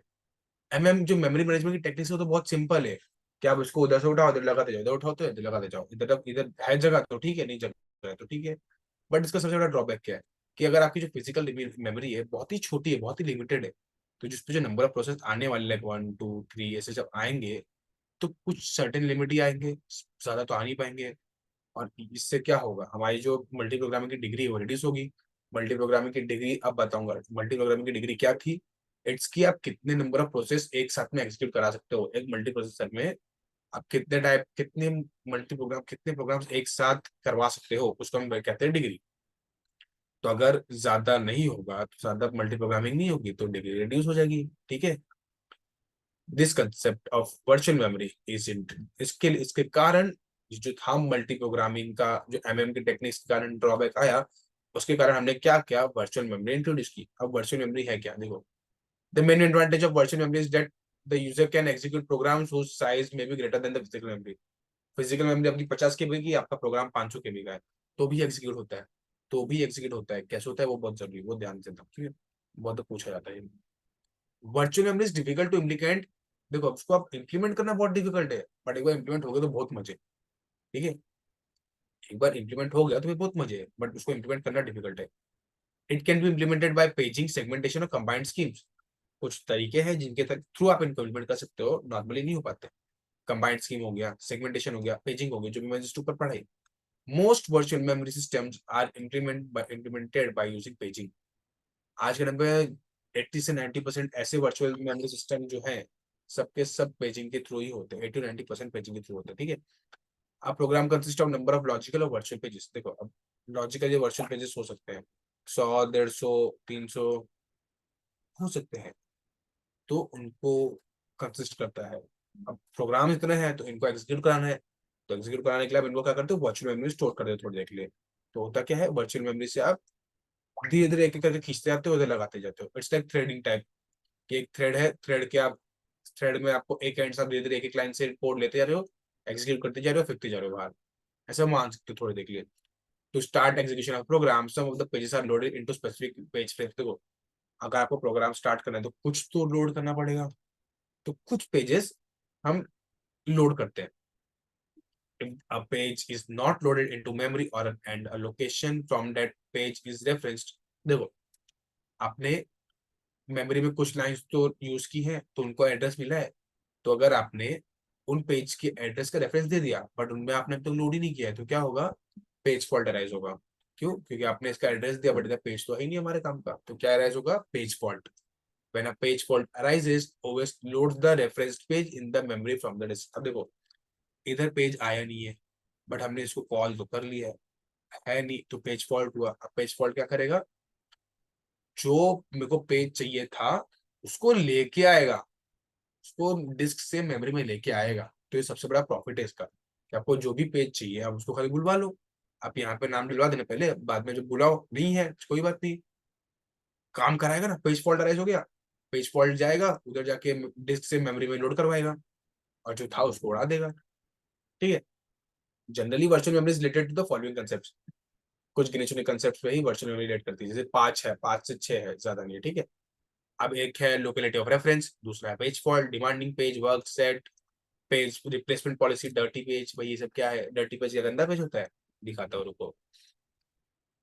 लोकेलिटी ऑफ रेफरेंस, अब देखो कहाँ से रेफर कर रहे हो उस पर डिपेंड करता है, मीरा भाईंदर के हो, दहीसर के हो, बोरीवली के हो, मुंबई सेंट्रल के हो, डिपेंड करता है थोड़ा बहुत। In locality of reference, it is forecast whether a page is likely to be referenced in near future or not, depending on its behavior in past and hence to be removed from memory. अगर तुम अपने phone में कोई अगर system देखा होगा कि कभी कभी तुम फोन यूज कर रहे हो, फोन में जगह भर रही है, तो है ना, वो क्या सजेस्ट करता है कि जो भी रिसेंटली आपके एप्स है जिनको आपने बहुत टाइम से यूज नहीं किया रिसेंट बेसिस पे, उनको आप उड़ा दो, उनको डिलीट कर दो। तो यहाँ भी कुछ वही है, ये प्रोसेस कुछ हद तक वैसा ही है। क्या होता है कि वो है ना, पेज पे एक फोरकास्ट, एक भविष्यवाणी टाइप करता है कि एक वैसे भविष्यवाणी भी नहीं बोल सकते, एक जो आपका रेगुलर रूटीन बेस्ड था उसकी बेसिस पे आपको खाली टिप देता है कि हो सकता आपका ये जो पेज है ये आगे के फ्यूचर में आपको काम आने वाला है कि नहीं आने वाला, एक टिप देगा। बिकॉज आपने अगर उसको 25 दिन से यूज नहीं किया है तो यही मानेगा कि अगर या तो आपने 25 दिन में उसको 1 या 2 बार माना यूज किया है, तो यही मानेगा ना कि आप उसका यूज बहुत कम है, तो आप उसको उड़ाओगे तो भी कोई फर्क तो पड़ेगा ही नहीं। तो बस वही चीजें यहाँ पे भी लिखी है लोकेलिटी ऑफ रेफरेंस में, ठीक है। पेज फॉल्ट क्या है? When a page which is not in the main memory is referenced, then a page fault arises. Page fault arises. At this time, the OS loads the page in the main memory. जो जैसे देखा ऊपर देखा कि अगर नहीं है, आपने रेफरेंस कर लिया है, तो OS को पेज को मेन मेमोरी में लाना पड़ेगा। डिमांडिंग पेज क्या है? In demanding page, a page is loaded in memory only when it is demanded. Demand है तो लाओ, वरना मत लाओ, वरना अपना ही लॉस हो जाएगा। सबका भाई, बिजनेस वालों को तो यही रूल होता है, फंडा होता है। अपने पास डिमांड आ रहा है काम का तो अपन लाएंगे, उतना काम नहीं है डिमांड तो अपन क्यों कराएंगे, बराबर ना। डिमांड ही नहीं है मार्केट में, लाके भरे जा रहे हो तो क्या मतलब है, वेस्ट होने वाला है, खराब हो जाएगा, बर्बाद हो जाएगा, पैसे डूब जाएंगे। वर्किंग सेट क्या है? The set of pages in physical memory which are actively referred at any fault moment. देखो, किसी भी टाइम पे आपने कुछ सेट ऑफ पेजेस है आपकी फिजिकल मेमोरी में, उनको आपने रेफर कर लिया तो वो तुरंत के तुरंत आएंगे, उनको हम कहते हैं वर्किंग सेट। बेसिकली बोल सकते हो कि ये वो सेट है जो ज्यादातर यूज होते हैं, मोस्टली आप कभी भी उसको बुला सकते हो। वर्किंग सेट उनको हम कहते हैं, जो बेसिक ऑपरेशंस आप मोस्टली करते रहते हो, वो जैसे कॉलिंग हो गया, एसएमएस हो गया, वैसे टाइप के इधर भी। The working set helps to decide page replacement policy. Page replacement policy decide करने में वो हेल्प करती है। कैसे करती है वो देखते हैं, पेज रिप्लेसमेंट पॉलिसी होती है क्या है वो देखते हैं आगे। Page replacement policy, if there is no page frame, देखो तुम्हारी मेन मेमोरी पेज फ्रेम है ही नहीं, तुम्हारी मेन मेमोरी पेज फ्रेम है ही नहीं जिसमें तुम नया पेज अरे ला सको। इट्स लाइक तो तुम्हारा जो पेज फ्रेम था वो है ही नहीं, तो तुम नया पेज कहां से डालोगे, कहाँ डालोगे? तो सिस्टम क्या करता है, ओएस क्या करता है, जो हमारा एग्जिस्टिंग पेज जो पहले था ना, उसी पे ओवर करना स्टार्ट कर देता है, उसी पे ओवर करना स्टार्ट कर देता है। और फिर this pages are determined by page replacement policy. अभी ये कौन से पेज में करेगा, ऐसे 50 पेज पड़े होंगे, तो उसमें से किसको चूज करना है, ये कौन डिसाइड करता है? Page replacement policy. Dirty page क्या है? A page which is modified after it is loaded in the main memory is called dirty page.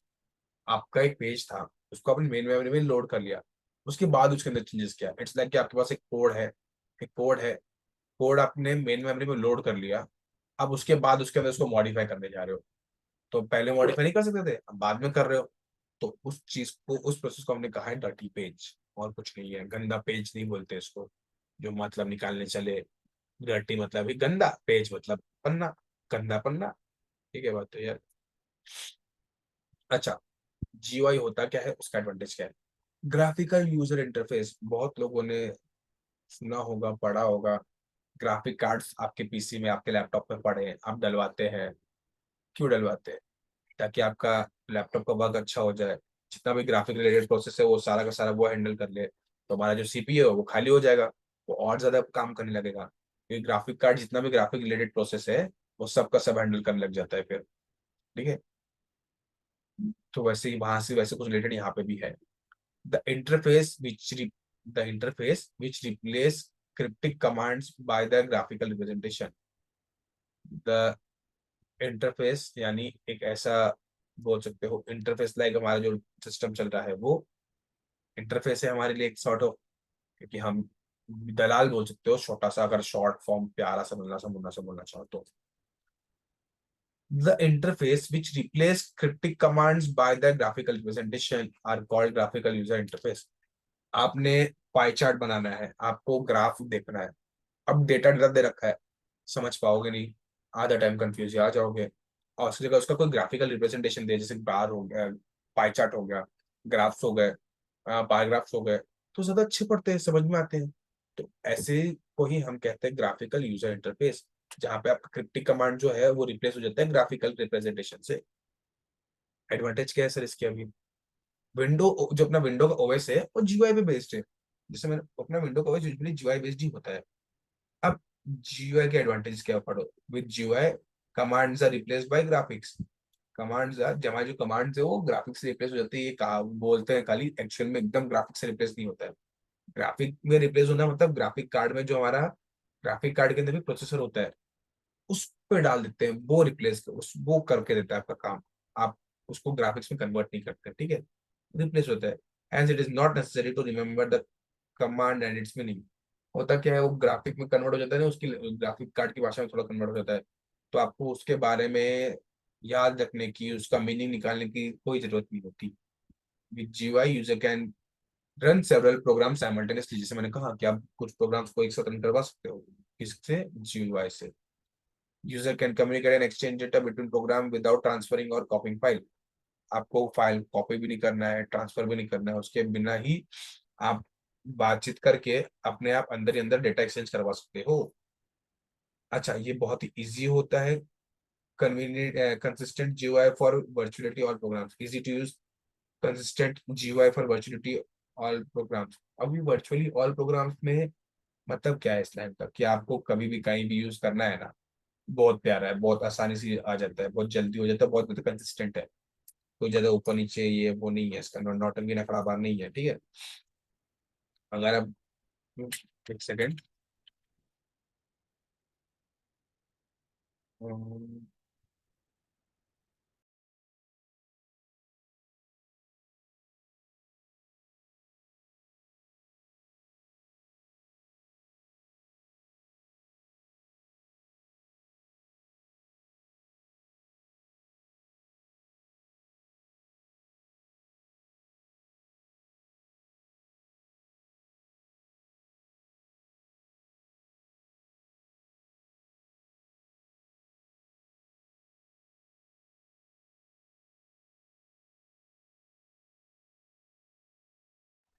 हाँ कंटिन्यू करते हैं। द इंटरफेस विच, अभी देखो जीयूआई का डेफिनेशन दिया है, उसके एसेंशियल कंपोनेंट्स मैं बता देता हूँ, ठीक है। उसके एसेंशियल कंपोनेंट्स होते क्या है, तो जो तुम देखते हो तुम्हारे स्क्रीन में, तुम तुम्हारे स्क्रीन में देखते होगे मेन्यू बार, स्क्रॉल बार, फिर push button, option button, radio button, check boxes सब होते हैं। फिर डायलॉग बॉक्सेस होते हैं, फीडबैक पॉइंटर होता है, मेन्यू बार होता है। ये सब क्या है? जीयूआई के एसेंशियल कंपोनेंट्स। अगर तुमने बचपन में तुम्हारी कंप्यूटर की बुक्स में देखे होंगे, किसी को याद हो तो कंप्यूटर की बुक्स में देखा हो तुमने, क्लोज बटन होता है छोटा सा, ये मैक्सिमाइज मिनिमाइज, ये मैक्सिमाइज करने का होता है, ये मिनिमाइज करने का होता है। फिर ये स्क्रॉल बार है, आप ऊपर जाओगे नीचे आ सकते हो, ये वर्किंग एरिया जो आप कर सकते हो। फिर और क्या बचा, यहाँ पे अब टाइटल आता है ना आपका, कि आपकी फाइल कौन सी, उसका टाइटल आता है। ये मेन्यू बार है। एचटीएमएल में टाइटल बार देखा था ना, टाइटल के अंदर टाइटल होते थे, भूल गए क्या?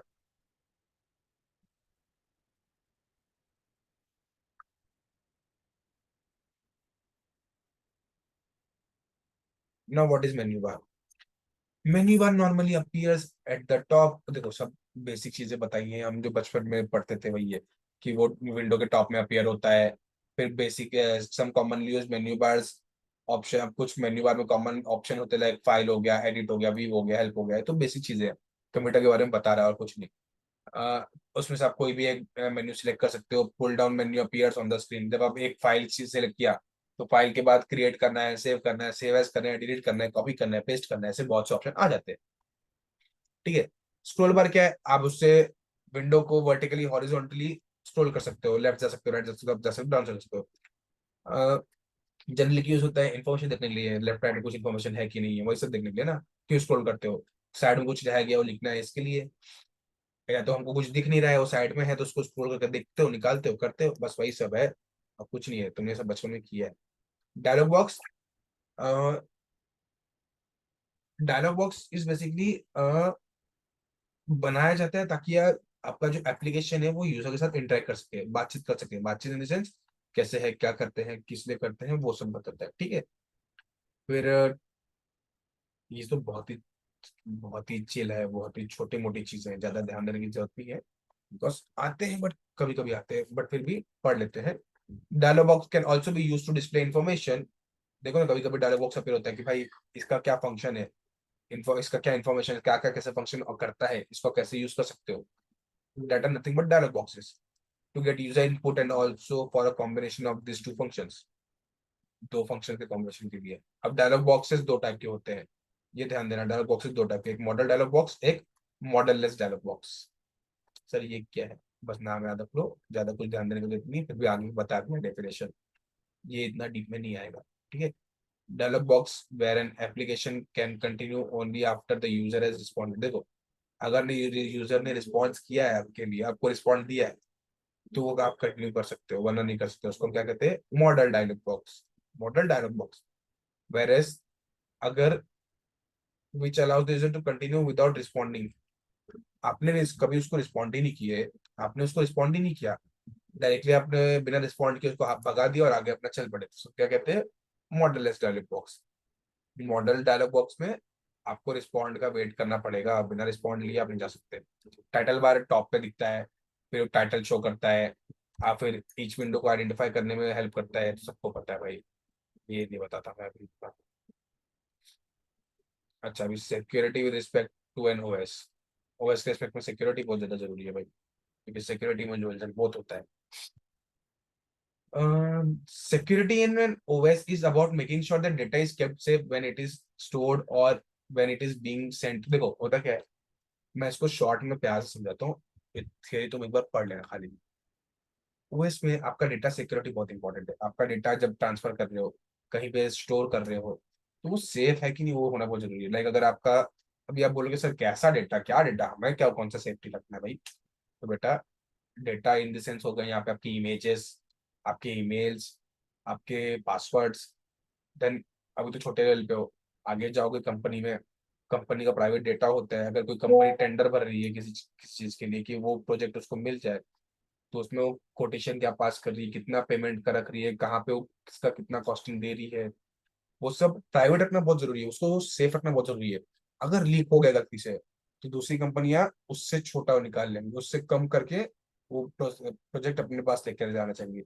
बिकॉज कंपनी स्टार्टिंग में थोड़ा सा लॉस झेल लेगी कि हमने इतने ज्यादा, बट वो क्या करेगी, थोड़ा लॉस झेल के वो प्रोजेक्ट ज्यादा लेगी, तो उसके पास एक्सपीरियंस आएगा।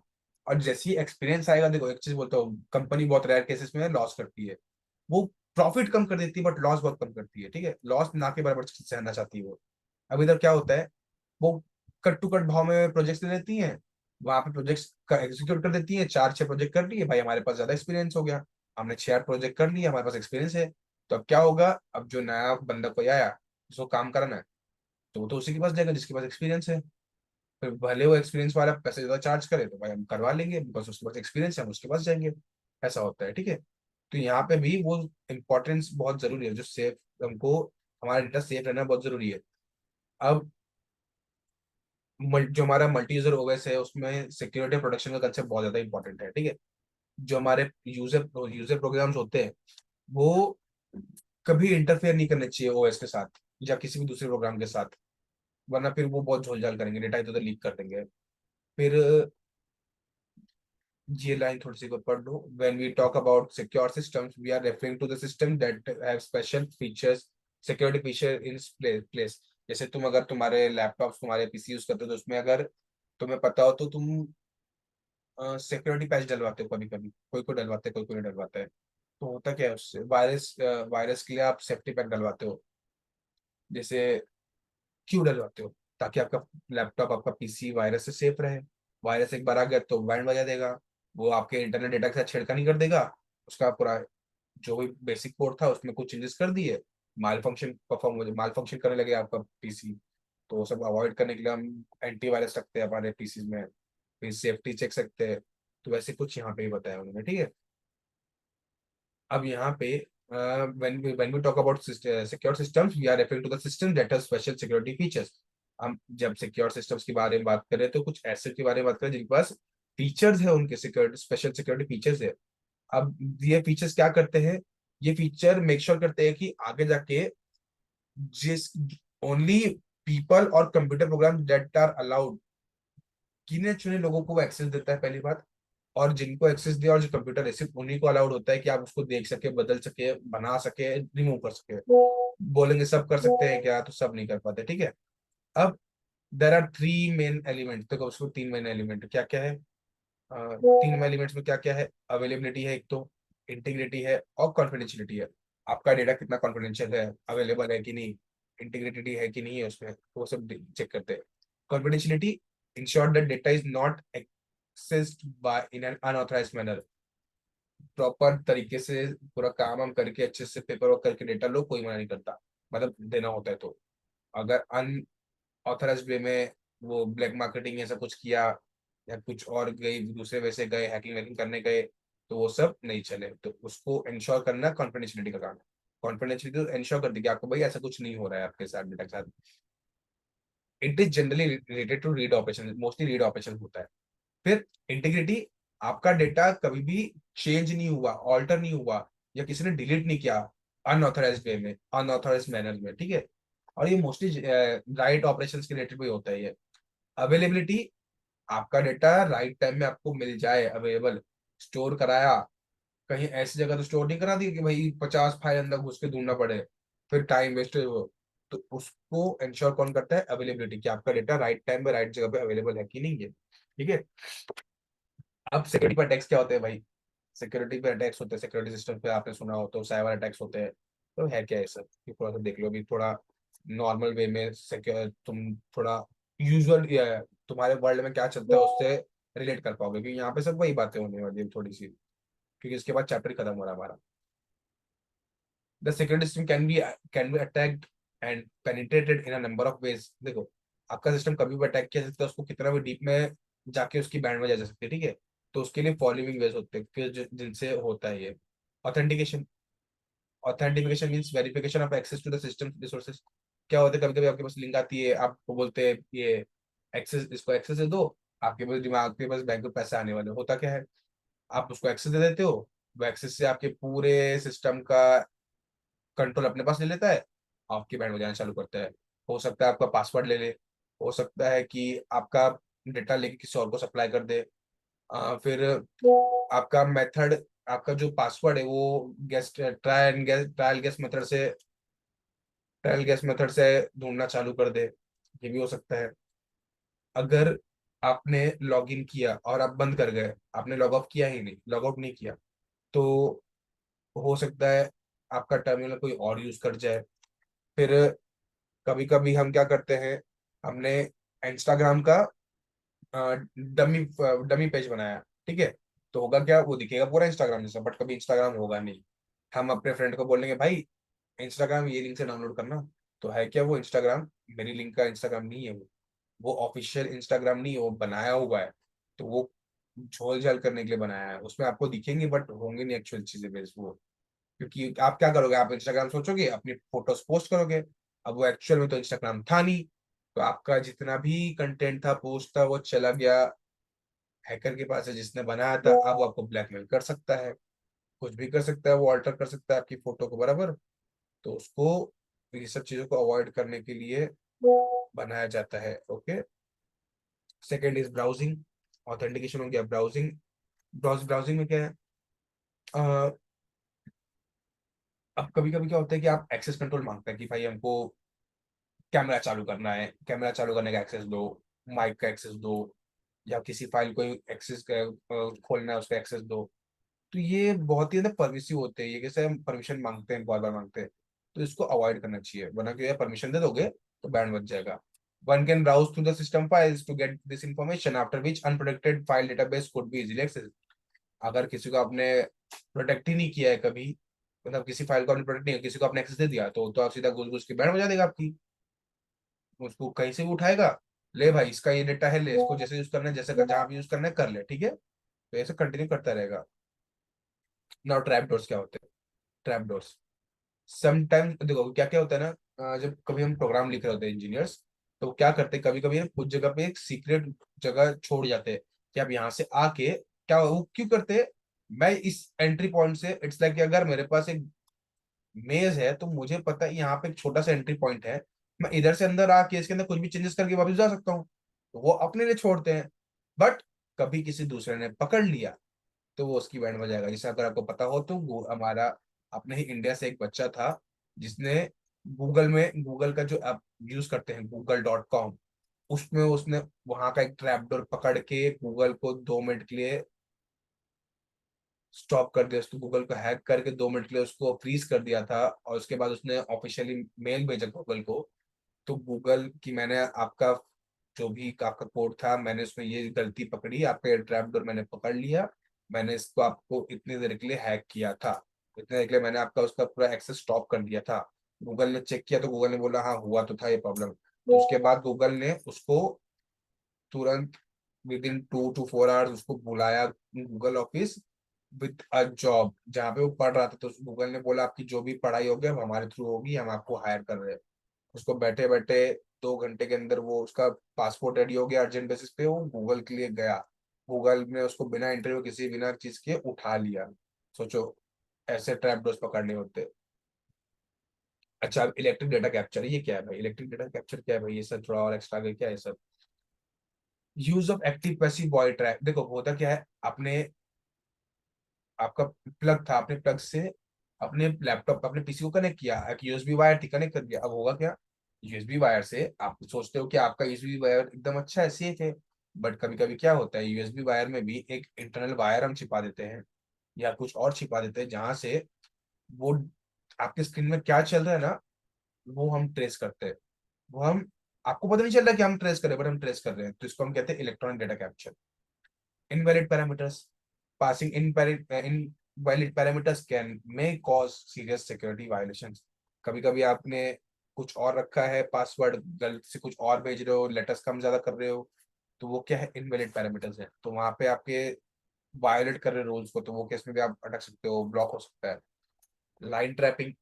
लाइन ट्रैपिंग जब आपने देखा होगा कॉल्स को, जो कॉन्फिडेंशियल कॉल्स होते हैं सब होते हैं, यहाँ पे लाइन टैपिंग करते हैं पुलिस वाले यूजुअली करते हैं, ताकि आपकी चेक कर सके कहाँ हो कहाँ नहीं हो, लोकेशन निकाल सके, क्या बात करे वो सुन सके, वही सब है।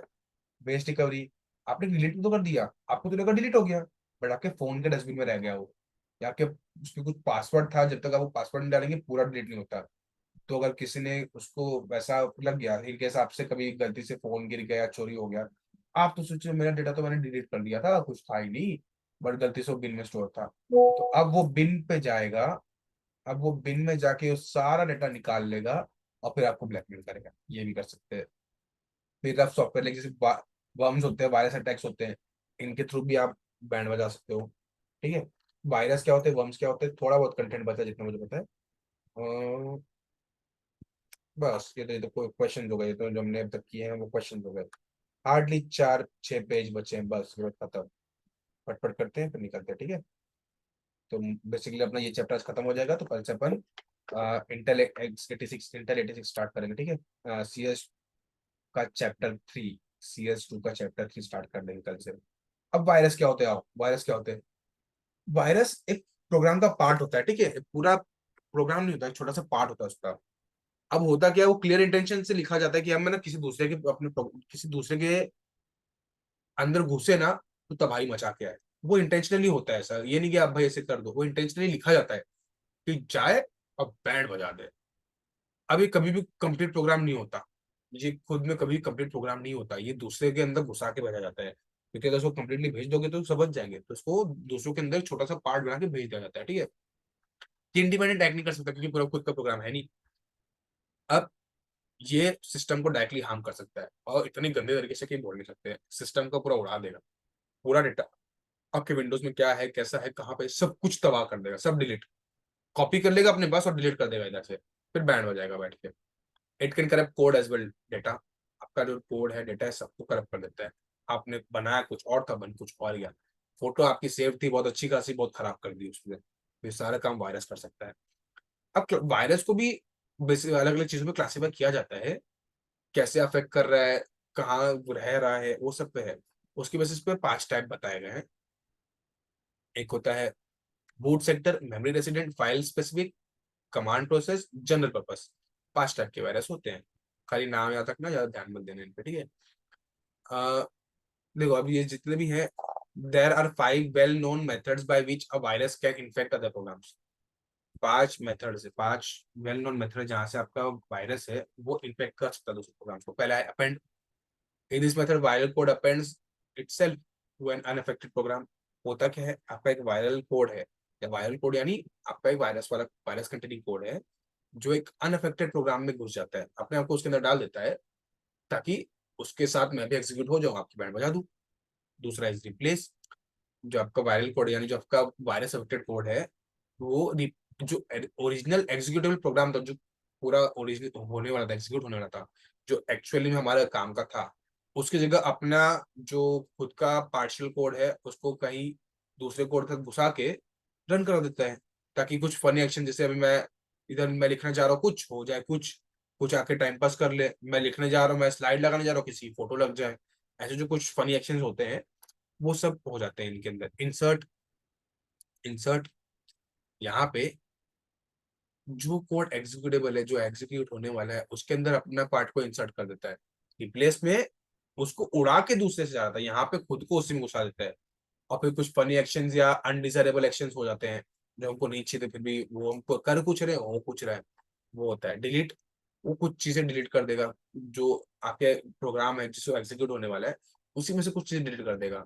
आपका कभी प्रॉपर एग्जीक्यूशन होगा ही नहीं किसी भी प्रोग्राम का। और फिर एक है रिडायरेक्ट। ये एडवांस अप्रोच होता है, employed by the authors of sophisticated virus. The normal control flow of a program इस चीज को होता क्या है, नॉर्मली कैसे नॉर्मल आराम से एक लाइन लगी पड़ी थी, आराम से जाता है, अब ये क्या करेगा, ये इधर जाएगा और कुछ पोर्शन में ना अपनी उंगली करके आ जाएगा। तो होगा क्या, जो भी इतना स्मूथ अच्छे चल रहा था उसकी बैंड बज जाएगी। बेसिकली जो भी स्मूथ काम चल रहा था उसका बैंड बजा के आ जाएगा। ठीक है, अब वायरस डिटेक्शन होते कैसे। Normally a virus detection program checks the integrity of the binary files. आपके बाइनरी फाइल्स का ये ओवर रिटर्न तो नहीं है, किसी ने इसको छेड़खानी तो नहीं की गई है, वो चेक किए जाते हैं पहले। फिर the program maintains a checksum on each file, a mismatch in it indicates a virus. अभी क्या करेगा, जो भी हमारे पास फाइल थी उसमें वो चेकसम लगाएगा, उसमें क्या करेगा, चेक करेगा हर एक फाइल पे जितना भी है सब, कहीं कुछ उल्टा तो नहीं है, कहीं कुछ टेढ़ा मेढ़ा तो नहीं है, और एक भी मिसमैच मिला तो वो सीधा इंडिकेट कर देगा कि हाँ भाई ये वायरस है, भले वायरस ना हो बट वो इंडिकेट कर देगा वायरस है। ठीक है, but most of the case में वायरस होता है, कभी कभी बम्स हो जाते हैं, वो अलग बात है। सम प्रोग्राम्स रिसाइड्स इन, देखो कुछ होते हैं जो मेमोरी में रिसाइड करते हैं, ठीक है। And continuously monitor centre memory. देखो क्या होता है, वो मेमोरी के अंदर बैठ गया, कुछ मेमोरी का सर्टेन एरिया ना कंटिन्यूसली मॉनिटर कर देंगे क्या हो रहा है कैसे हो रहा है, फिर उसको जाके एकदम से अटैक कर देंगे, उसकी वाट लगा देंगे, वो एरिया अफेक्ट कर देंगे। इन्फेक्टेड एरिया है, हमेशा बैंड बज करेगा, कुछ भी अगर उधर स्टोर हुआ तो उसका तो बैंड बज नहीं है क्योंकि वो इन्फेक्टेड है। बस यही है। अब इसके आगे virus removal, virus prevention, virus को कैसे रिमूव करते हैं। A generalized virus removal program is very difficult to imagine due to multiplicity of the virus and the creativity with which they were constructed। देखो वायरस निकालने का काम बहुत ही difficult है, क्यों, उसको आप बनाने के लिए आपको सोचना पड़ेगा कि कैसे बनाया, मल्टीप्लिसिटी क्या है वायरस की, कैसे बनाया, किस इंटेंशन से बनाया, उसको फिर डिकोड करने के लिए हमें प्रोग्राम लिखना पड़ेगा वायरस रिमूवल का, एंटीवायरस। तो वो सब करने को बहुत टाइम लगता है, बहुत डिफिकल्ट पड़ता है। बट कुछ ऐसे वायरस हैं जो बेसिक पैटर्न्स पे लिखे जाते हैं, मतलब थोड़ा छोटा मोटा ही उनका टारगेट होता है कि छोटा मोटा हार्म करके छोड़ दो, तो उनके लिए हम कोड प्रेडिक्ट कर सकते हैं बिट पैटर्न थोड़ा पढ़ पढ़ के। बट कभी कभी क्या होता है, in case a virus removal program scans the disk for a pattern of unknown virus.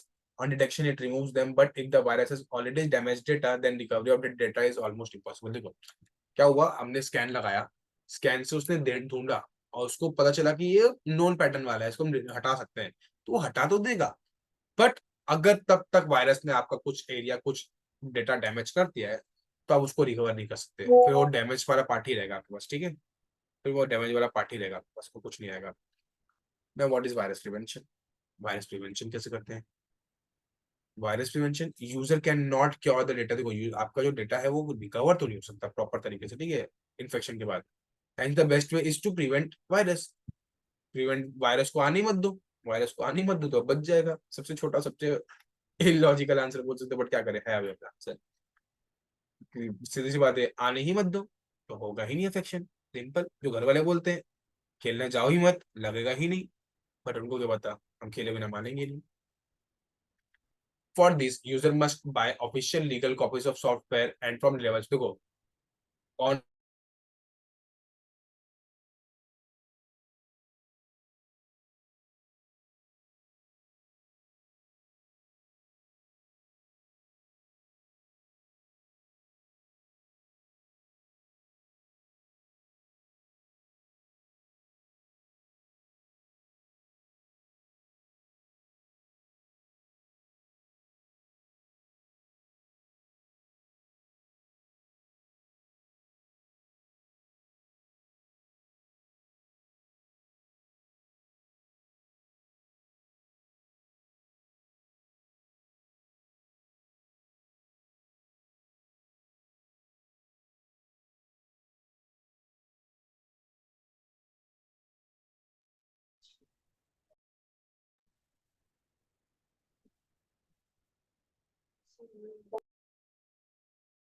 भाई